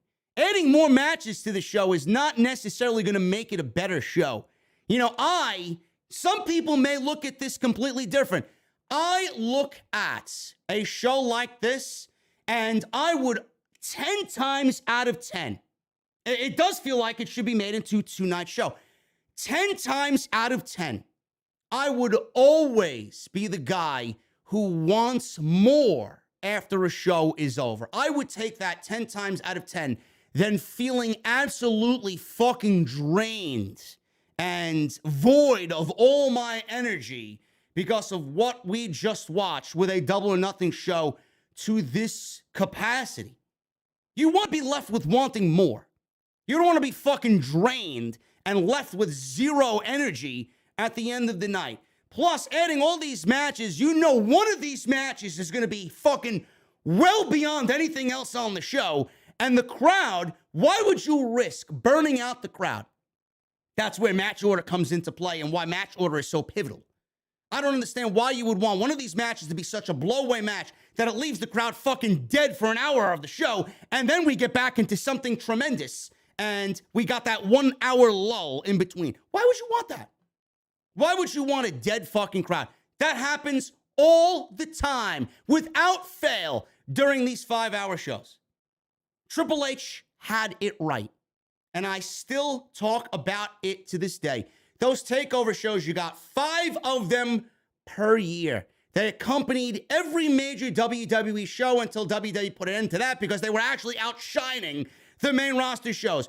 You don't think that Triple H could have easily, and I mean easily, booked a 3-hour takeover, a 4-hour takeover, a 5-hour takeover. You don't think Triple H could have loaded those takeover shows with 9 matches every single time? Do you know what he did? He gave you 2 hours at best, 2.5 hours, 5 matches. The show flowed brilliantly. And at the end of the show, we all left with a smile on our face, asking, begging Triple H, one more match, add one more match, add another match, 2 matches to the show. Why didn't he ever do it? Why didn't he ever do it when he certainly could have? And he certainly could have done it on any opportunity, any moment he wanted to make those shows above and beyond by adding 9, 10 matches. He didn't do it because quality over quantity. Less is more. AEW's got 2 hours of Dynamite and 1 hour of Rampage. Triple H had 1 hour of NXT every week and could have put 8 or 9 matches and given you a 4-hour takeover every single major pay-per-view weekend in WWE, but he opted not to. He wanted you leaving that arena wanting more. He wanted you to tune into NXT the following Wednesday to see what was going to happen and where they were going to go into the next takeover. Never question what I think, because everything I say comes from the fucking goodness of my heart wanting a better product. There's a reason why the black and gold was still, to this day, the best fucking product in North America. Even better than AEW. And there's a reason for that, because their vision was flawless. Tony Khan has a lot to like about his company, but when he continues to give us match after match after match after match, and half of these fucking matches don't even have a goddamn story that is built and given enough time to really make the fans care about it. He thinks by adding more matches to these shows, it's going to be a better show because of it. No, it's not. No, it's not. More matches actually means dumbing down of the entire show. You're going to be numb to most of it, and you're only going to care for what we really came to see, and that is what's been heavily promoted on the show. Blackpool, Jericho, we got CM Punk versus Adam Page, MJF and Wardlow, the Women's Owen Cup, the Men's Owen Cup, the Tag Team titles, the Hardys versus the Young Bucks. Some people are saying that match hasn't been given enough time to breathe, but I'm not going to complain about that when you got the Hardys and the Young Bucks. People, less is more. Never question what I say. Everything I say always has a legit fucking logic and meaning to it. There's a reason why Triple H never gave you a fucking 4-hour takeover show, 5-hour takeover show when he could have easily did it. Every single time. Every single takeover, man, we're asking, oh man, I can't wait.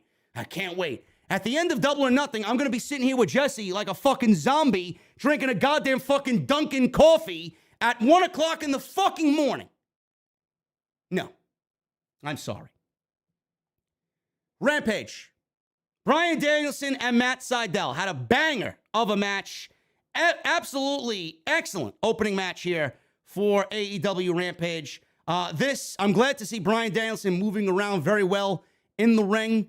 I know there were a lot of people scared about his potential injury when he slipped in between the ramp and the ring last week. Obviously, it was nothing, but he's moving around very well in that ring, and he had a great match, went 11 minutes with Matt Sydal. This was easily the best match of Sydal's AEW run so far. And of course, he's in there with one of the best pro wrestlers, if not the best pro wrestler on the face of the planet. Now, Bryan Danielson was actually interviewed about Forbidden Door. Obviously, he knows everybody wants to see him in Okada. Everybody wants to see him in Okada. I want to see him in Okada. But he said, for all the match, the match requests he's gotten for Okada and myself in the ring and anybody else, he says that he's got an eye on Zack Sabre Jr. He's got his eye on Zack Sabre Jr. because he wants to show everybody who the best technical pro wrestler is on the planet. Now, that type of wrestling, to me, I always appreciate. It's not really my cup of tea, but if we saw Bryan Danielson in a match with Zack Sabre Jr., man, that could be an instant classic, obviously. So I don't know where Tony Khan or Bryan Danielson's heads are at right now. But I honestly think anybody you put in there where Bryan is going to be a match of the year. That's just how good he is right now. So this was a hard-hitting match. I think this match went back and forth very nicely. Danielson hit a knee drop to Seidel's face early on. After a quick commercial break, he went for a cover. Seidel came back with a knee strike, took Danielson down to the mat. Danielson almost, at this point, started to get fired up, and he went back and forth with Seidel, and Danielson caught Seidel midair. Seidel turned it into a Hurricane Rana for a 2 count off the top rope. Seidel nailed Danielson with a kick to the back of the head, but could only manage to go for a near fall 2 count on that attempt. Seidel went to the top, but Danielson cut him off. Danielson tried for a double arm underhook suplex, but Seidel pushed him off. He came off the top rope with double knees to the face. Danielson turned it around and hooked in a single leg Boston Crab on Matt Seidel. Danielson then dragged Seidel to the center of the ring, and he locked in a move with the submission that he still had. He still had the single leg crab. He locked it in deeper on Seidel. Seidel tried to fight out of it. Seidel finally reached the ropes. Danielson laid in some kicks to the chest, and Danielson then perched Seidel on the top rope. Seidel reversed and hit Danielson with a top rope power bomb, which looked fucking incredible off the top rope. The two are back up. They fight back and forth in the center of the ring. Seidel hit a knee to the face, but missed a follow-up. Danielson nailed him with a running knee. He hit him with the Busaiku knee, and then he did the hammering of the blows. They called it hammer and anvil elbows on Seidel as the crowd chanted along, and that was pretty much it. Locked in a submission after that, and Danielson wins via tap out. Absolutely awesome opening match. Crowd was into it. The live atmosphere is so much better on Friday nights on Rampage, man. Rampage is not going to be Rampage the way we all envision Rampage to be. It's not going to be the Rampage that we envision until it's 2 hours on a regular night in a regular time slot and live for AEW. Look at what the live atmosphere brought to the table instead of it being taped and the crowd is half fucking dead because they had to sit through 3 hours of wrestling. Most of those Rampage crowds on a week-to-week basis are mid at best. Why is that? They got to sit through a dark elevation taping. They got to sit through an AEW dark taping. They got to sit through 2 hours of Rampage. They got to sit through 2 hours of Dynamite and then 1 hour of Rampage. 5 hours of AEW television for a random Wednesday taping. And you don't think 13 fucking matches is going to kill the crowd on Sunday night? I don't know, man. This was a 1 hour show. They probably got some dark tapings beforehand, but it's nowhere near fucking 5 hours. Maybe 2.5 hours. Look at how energetic this crowd was tonight. And that is because it's live and they didn't sit through a 5 hour fucking taping. This was a great match. Young Bucks. This may have been one of the best Rampage segments of all time. I loved every bit of this. Kudos to Matt and Nick Jackson, and they killed it. Hardy Boys music hits, and the Young Bucks came out dressed in Hardy's gear. They pulled down the curtain that was behind them, and there stands Gangrel with the chalice. He drinks the blood from the chalice, and he spews red mist everywhere. Gangrel is there with Matt and Nick Jackson dressed as the Hardys. Awesome. Got a big reaction. And then we got Brandon coming out there, and he's dressed in a fucking red thong with a fishnet top, and he's dressed as Lita. Now, you know, we don't give Brandon Cutler his just dues on the show enough. We should start giving Brandon Cutler his... There's not many people that are going to be able to pull that shit off and willingly be able to do that or want to do that with what he did on Friday night. He played the role of Lita because he is the certified fucking bitch in the Elite. And he played it well, man. He plays his role in whatever role that you want to call that. He plays it as best as he could, man. He fits that role perfectly. He came out dressed as Lita. We got Gangrel. We got the Hardys. We got a Matt Fact that showed up. Obviously poking fun at Matt Hardy. This was great. So They faced off against Taylor Rust, who was Tyler Rust in NXT. He was a part of the Diamond Mine stable with Roderick Strong and Malcolm Bivens, and he teamed with John Cruz. Not familiar with John Cruz, but Tyler Rust, he's an ex-WWE NXT talent who got released not too long ago. So obviously the Hardys win here, and Matt, dressed as Matt Hardy, tagged in. Matt looked to be coming off the top rope, but thought better of it. He was going for a top rope move. He went down to the second turnbuckle, and he was pretty much playing the role of an aging Matt Hardy, and he wanted to take it easy. He didn't really do anything outside of a little elbow drop off the second rope. He tagged Nick in, and Matt ended up hitting a light elbow drop from the middle rope. Like I said, Rust made the tag. He was able to take out both Matt and Nick at the same time here for a little bit of offense. That didn't last too long as the Bucks hit him with dual super kicks. Cruz tagged in, missed a move coming off the top. He was also met with a double super kick. Matt hit the twist of fate, and Nick came off the top with the Swanton Bomb for the win. If there's anything that we see on AEW television is that Matt and Nick Jackson play better Hardys than Jeff and Matt Hardy play the Hardys. They were fucking incredible, man. They did all their mannerisms. They did all their moves perfectly. So when you want to hear Matt and Jeff call Nick and Matt of the Young Bucks Jeff Hardy and Matt Hardy cosplayers, the Hardy Boy cosplayers, it legitimately is a shoot. Because these guys, man, they practice this shit throughout their entire fucking career, up until this point where they can actually dress as Matt and Jeff Hardy and play the Hardy Boys on national television. And they nailed it perfectly. After the match was over, the Bucks attacked Gangrel because why the fuck not? Excalibur says that was an old friend of Matt and Jeff Hardy, so why would they do that? The actual Hardys made their way out and faced off with the Bucks. The Hardys were able to hit double twist of fates on Brandon Cutler, and Gangrel took out Cutler with the Impaler DDT. Then Matt hit the twist of fate, and Jeff hit the Swanton Bomb on Brandon Cutler. Awesome fucking segment, really fun. Probably one of the best Rampage segments in the entire history of the show. Darby Allin, he was backstage talking about Kyle O'Reilly taking out Sting, and for this, he wants a match at Double or Nothing against Kyle O'Reilly. If O'Reilly does not accept, he says he's going to make the Elite's life a living hell on Sunday night. He's going to interfere in the Hardys and Bucks match. He's going to interfere in the Adam Cole Samoa Joe match. He does not want any bullshit. He wants to take out Kyle O'Reilly for taking out Sting. Max Caster versus Dante Martin. This went 5 minutes. Dante Martin wins in 5 minutes.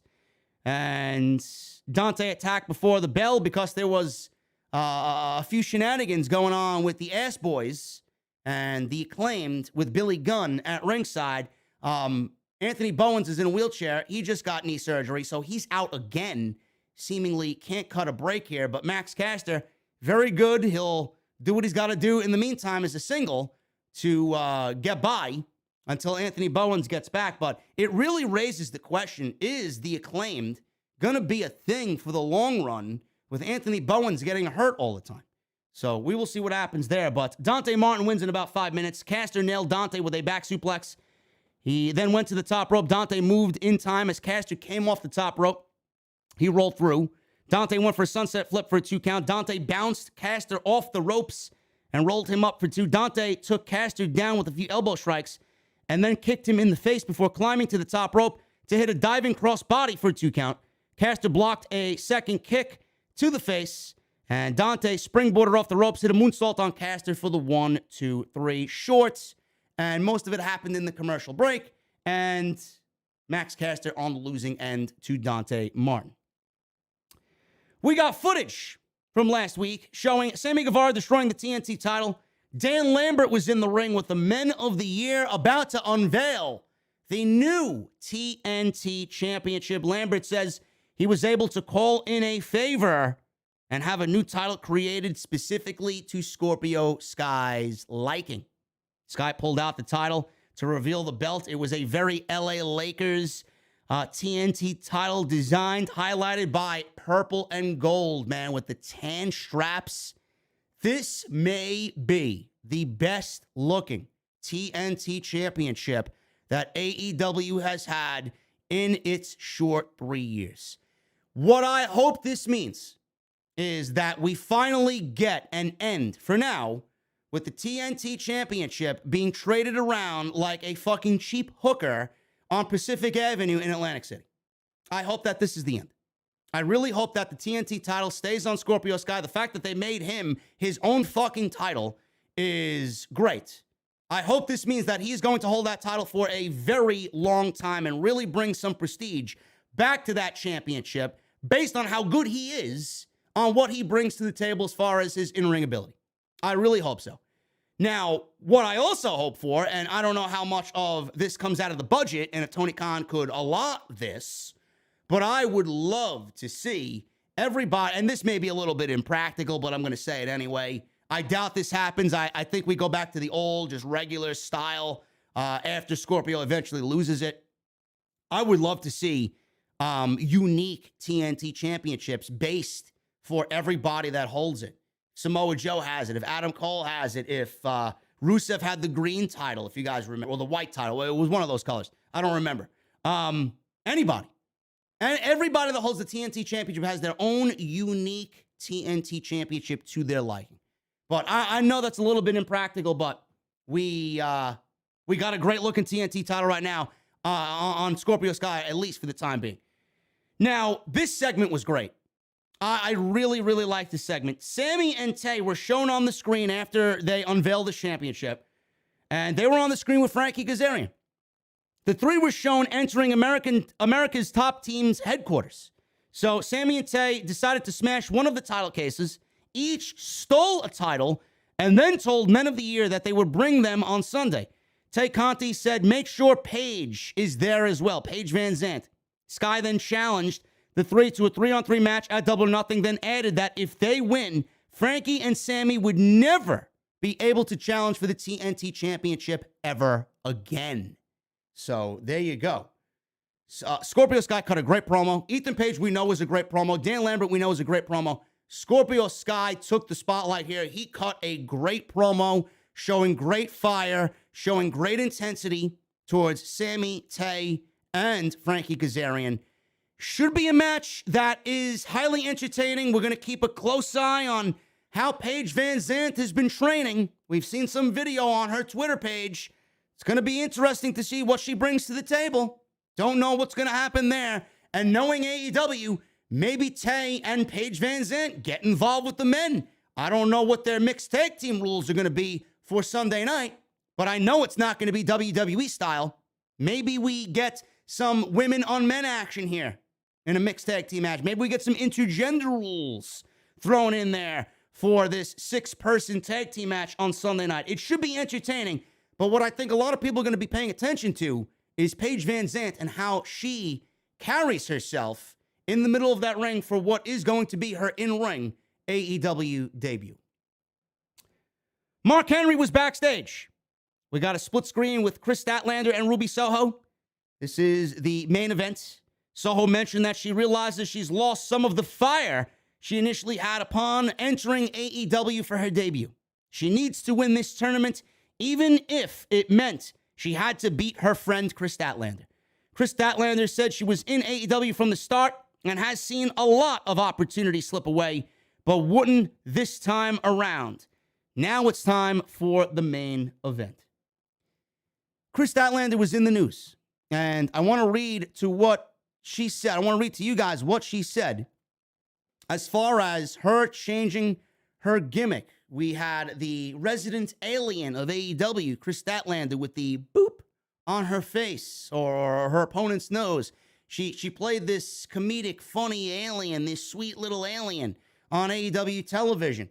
And obviously, you know, that's what people look forward to when they watch pro wrestling. They like to suspend their belief. But Chris Statlander has changed her gimmick. Chris Statlander is no longer an alien. She's not an alien anymore. She decided she didn't want to be an alien anymore. And she said she had to move on to her more than a woman gimmick.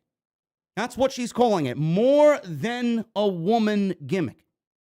So she spoke to Steel Chair magazine, and Statlander revealed why she made the decision to change her gimmick on AEW television. She says this, and I quote, presenting myself differently was something that I wanted to do. It was 100% my decision. I felt like as many opportunities as I may have been getting, I was never really being fully taken seriously. I wasn't sure what was holding me back. Maybe it was because I was too fun. Maybe it was because I was too lovable, I guess too goofy and easygoing. As I said, I know my potential and I know how much more I have to offer. If I wasn't given the opportunity to show everything I can, presenting myself in that other way, then maybe a new look, a new perspective will grab the attention of people that really need to see it and will finally kind of flip the switch in their mind to be like, oh, she's actually someone not to be messed with. I got tired of people looking down on me and making fun of me and being like, oh, she's too nice and stuff like that. Oh, you can take advantage of her, which has happened with my former friendships multiple times. I'm just here to show that you can't walk all over me. I'm not just some fun little quirky alien. Being more than a woman alludes to being different, and that's really what I'm all about. Just being okay with being different, but in a much more serious way. End quote. What we got on Friday night was probably the best Chris Statlander that we've ever gotten. And it may be the best Ruby Soho that we've ever gotten as well. And I'm going to tell you exactly where we need to go with all of this after I break down this match. This was the best match of the night, in my honest opinion. This was the best women's match in the entire Owen Hart Cup. These two women killed it to a point where if you wanted this to be the final of the tournament, this could have very easily been on the pay-per-view Sunday night and been the final of the tournament. So the crowd was fired up for this one. They were obviously pro Ruby and pro Statlander, but by the end of the match, they were 100% pro Statlander and 0% for Ruby Soho. So the crowd was fired up here. Statlander got an early advantage with a kick to the side of the head. We go to commercial break. Statlander had Soho perched on her back as she climbed to the middle rope. Soho fought back with a series of elbows, hit a hurricanrana off the ropes. Soho could not follow up as Statlander caught her in a powerbomb for a 2 count. Statlander missed a charge in the corner and couldn't press Soho over her head as a result of hitting her shoulder earlier in the match. So Statlander rolled to the outside. Soho followed and tried to get Statlander back in the ring. Ruby hit a diving armbar on Statlander from the middle rope and then locked in another armbar for a submission hold. Statlander had Soho on her shoulders, drove her face first into the top turnbuckle, followed it up with a German suplex, and then hit a beautiful spinning slam, Michinoku driver of sorts, for 1, 2, and a kick out of 2 3/4. So crowd was totally into this at this point. They wanted Statlander to win off that Michinoku driver. Statlander hit another big clothesline, tried to lock in the spider crab finish.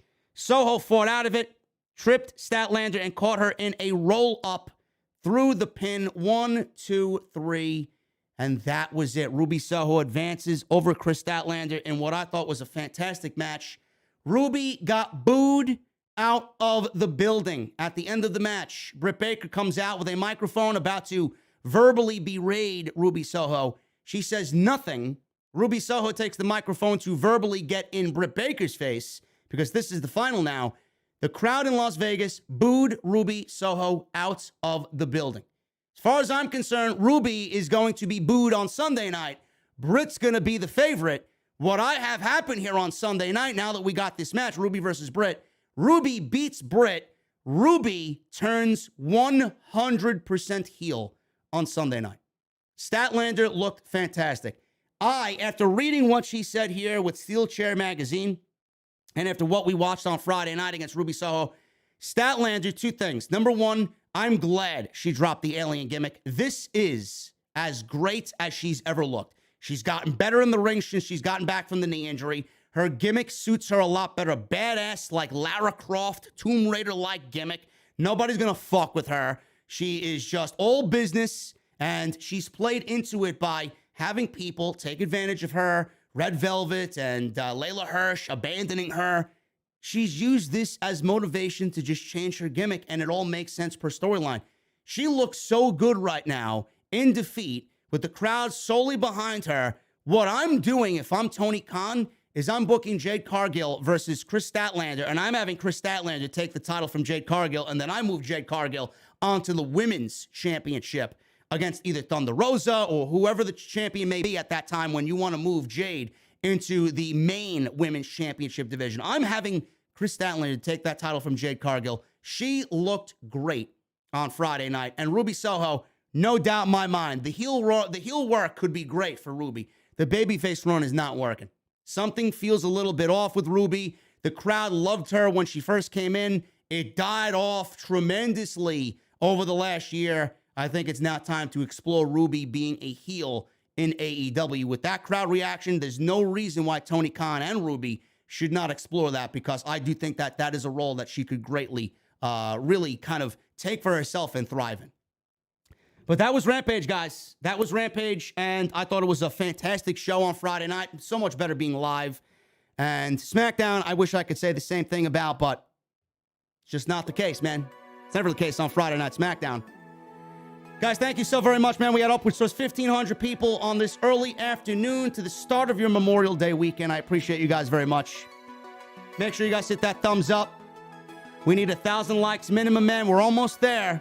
So if you guys are in the chat and have not hit the thumbs up, I would really, really appreciate you do that. Also, get those super chats in. You guys have been getting them in all afternoon.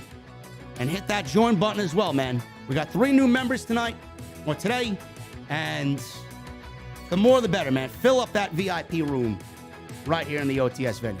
Follow me on social media at JDfromNY206. Jesse and I will be live on Twitter with Double or Nothing preview and predictions. So make sure you guys are in the Twitter spaces for that. I will be live tomorrow afternoon with OTS 432, and then live again for what is going to be a very long night for Double or Nothing. I will be on the live stream. I don't know whether I'm going to be with Jesse or not. I got to see what he wants to do. Either way, I will be live on YouTube following Double or Nothing, man. Let's start at the top, man, with the super chats. We got Michael Evans with a $5 super chat. Double or Nothing, JD and Jesse post-show, and my fellow savages here in the OTS venue is all I need for the perfect night. 8 hours of wrestling tomorrow night. I don't know why anybody wants 8 hours of wrestling, man, but I will certainly do my best to give you guys what I got. Thank you, Michael Evans, with the $5 super chat. Paul Van Tassel with a $20 super chat. I would like to thank all the men and women who sacrificed their lives for freedom and giving us this holiday weekend to remember them. Comment of the afternoon, Paul Van Tassel, man. Thank you for the $20 super chat, and whatever you are doing this weekend, man, enjoy yourself. Carl Peterson, Garrett Burke, and Dirty Hamster 95. Thank you guys for the memberships here in the OTS venue. Costa with a $5 super chat. TK should try to make a deal with Turner and CBS to get Rampage on CW. Thoughts? I hate the CW, man. I don't think the CW is a very wrestling savvy network. They got all those fucking lame, cringe teen shows over there. Nobody wants to see that over there. Joshua Simo with a $9.99 super chat. So Sasha and Naomi walk out and get the book thrown at them. Yet WWE is known for advertising matches they know won't happen. How much sense does that make? Your guess is as good as mine, Joshua. That's why I said what I said earlier. WWE are very hypocritical in what they do, man. Plus, Sasha and Naomi are suspended without pay, which I think is fucked up. We'll talk about that tomorrow on OTS. Lord Quaz with a $5 super chat. Hey, JD, did you see the new Chris Jericho Wizard t-shirt? I tagged you in it on Twitter. I know you said you were waiting for that one. Yes, I did, man. It looks fucking great. I may have to pick that one up. Jay Coyle with a $5 super chat. I probably won't get to sleep until after 6 a.m. on Monday with Double or Nothing having so many matches. Still excited for it, but it'll be a long one. Jay, I don't know how you UK guys do it, man. My goodness, man. I feel so bad for you guys. Holy shit. That is a long, long night, man. Michelle Moran with a $5 super chat. Roman is no longer being advertised for Money in the Bank. Think they will keep him off that pay-per-view too. Now it's no longer a stadium show. No more dancing, Drew, please. I don't know, man. I do think, well, listen, they're moving to the MGM Grand. It still fits 17,000 people. WWE is nowhere even near a sellout for 4th of July weekend for Money in the Bank in Las Vegas. So they're going to need to advertise Roman Reigns in a big money match if they want to even come close to selling that out. So I do think that he will be advertised for that show. Fujins Henry with a $4.99 super chat. He. Thank you, Fujins. Smiley Raquel, man. Nobody likes Smiley Raquel. Matthew Sandate. Haven't seen Matthew Sandate in the chat in a while, man. $9.99 super chat. Hey, JD, I'm turning 28 today. I never felt better. Thank you for everything that you do and giving your honest opinion on wrestling, cold beverages, and music. Have a great Memorial Day weekend. Cheers. Matthew Sandate, I appreciate you, brother. Everybody in the chat, man, throw up those whiskey glasses for Matthew Sandate, turning 28 today. Dirty Hamster. Not only did he become a new member in the VIP club, but he also is given a $10 super chat. Thank you, Dirty Hamster. I've been subscribed to you on YouTube since October 16th, 2017. OTS for life. Thanks to you for all that you do. #1 podcast. Watched AEW. Saw Hover Statlander was great. Fell asleep before SmackDown even started. Not surprised there, Dirty Hamster. Thank you so much, man. You've been with me for almost 5 years now, man. Cheers to you, brother. Have a great Memorial Day weekend. Tony Khan's empty White Claw with a $5 super chat. I really don't like Tony putting 13 matches on Double or Nothing. He's trying way too hard to be a people pleaser than putting the best show possible. Tony Khan's empty White Claw. I love the name and I love the comment, man. I absolutely agree with you with the $5 super chat. I do think that these shows, 4 or 5 times a year, should be reserved for the best of the best. You don't necessarily have to put everybody on the show to please everybody. That's exactly what WWE did with WrestleMania, and that's why it ended up being an 8-hour shit show. I'd much rather see a 2-night show at 4 hours each. It's so much more digestible at that point. Joseph Taylor with a $2 super chat. Danielson versus Zack Sabre Jr. is a 5-star match. I agree. Furious Nation with 2 $5 super chats. What's up, JD? You aren't the only one who thinks that 13 matches on Double or Nothing is unnecessary, man. Quality over quantity. Should still be a good show, though. Furious, there are so many people that thought I was shitting on Double or Nothing before I even watched it. Completely void of the point I was trying to make, thinking I was shitting on AEW for the sake of shitting on AEW. These people are fucking nimrods, man. Brain dead geeks. The reason I said what I said is because I truly believe Triple H had the right way to go about pay-per-view. Tony Khan, 13 matches is completely unnecessary. Completely unnecessary. He's going to sell this pay-per-view. If you want to do 8 or 9 matches, fine. Fine. To me, that's sufficient enough. 13 matches? He's waiting for the NBA Game 7 between the Celtics and the Heat to end before we get CM Punk and Adam Page. I don't understand why that's even a thing. Who gives a shit? Why are you concerned about an NBA playoff game while you're on pay-per-view? It's ridiculous, man. People love putting words in my mouth. It's always the case. Yet I'm an AEW shill. Everybody thinks I'm an AEW shill. I'll shill. Every time I shit on the product, they don't like it. But they have no problem calling me an AEW shill. In your opinion, if Gunther is IC champ and Drew is Universal champ, would you book Drew versus Gunther at WrestleMania? Also, by the way, pineapple doesn't go on pizza. I love pineapple, but not on pizza. Drew versus Gunther at WrestleMania, I could see it. I could see it. Gunther winning the Royal Rumble, I could see it. Jumpman 20772 with a $2 super chat. Jade Cargill for Ring of Honor Women's Champion. Thoughts? No. AEW only. BGK Dog with a $4.99 super chat. I have no interest in Ronda Rousey. I would rather see Becky versus Bayley at WrestleMania next year. I am totally with you, man. I have no issue with Bayley and Becky at WrestleMania. I have no interest at all for Ronda Rousey and Becky Lynch, which you know is going to happen at WrestleMania in Los Angeles, in Hollywood. You know WWE's got that match already penciled in. next April or March. Jimmy Fingers with a $5.19 super chat.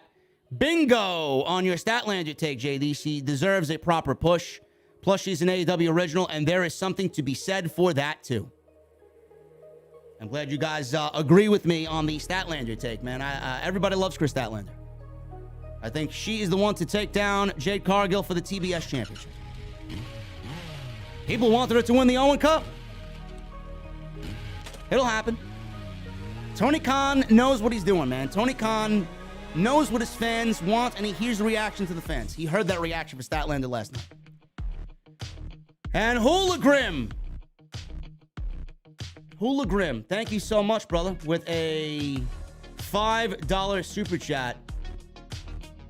Never thought I'd see the day where we would see you drinking Mountain Dew. Hoologram, it is Dr. Disrespect's Game Fuel, man. It was a limited quantity. I had to buy it, man. I love Doc, and I had to support him, man. Plus, I didn't really want to have a hot beverage during the live stream. I would have easily come on here, and it would have been completely against my character and my nature to have a hot beverage when I talk about cold beverages on the podcast. So this is going to give me my caffeine fix, and it's a cold beverage. Excited to try the re-released flavor called Typhoon that comes out Wednesday. Bro, listen, I don't drink Mountain Dew. I only drink this one. I don't drink any soda or energy drinks. This was the only one I wanted to try because it was Doc and he had a hand in choosing the flavor. And Furious Nation with a $10 super chat. Also, I'm looking forward to those AEW Trios titles, man. I'm looking forward to those Trios titles. Much better than a women's tag team title for AEW. Hope you have a great Memorial Day weekend, JD. Thank you so much, Furious Nation. I appreciate you, brother. Thank you so much, man, for the $10 super chat. Guys, that is all I got for you on this Saturday afternoon. I hope you enjoyed the rare Saturday live stream for SmackDown and AEW Rampage. Issa, thank you so much, and I hope you enjoy your Memorial Day weekend as well. Thank you for being in the chat as always. Guys, I'm going to enjoy a nice shower and a couple of cold beverages. Sun is out. I want to take full advantage of it. So I need two things from you guys, man. I need those guitar emojis in the chat, and I need that music on max. Guys, have a great week, and I'll be back tomorrow, man. We're going to do it big. We're going to be on YouTube and Twitter all day long. OTS 432 and Double or Nothing tomorrow night right here on Off the Script. Until then, guys, take care, and I'll see you guys tomorrow with some more great content on the channel. I'll see you guys later.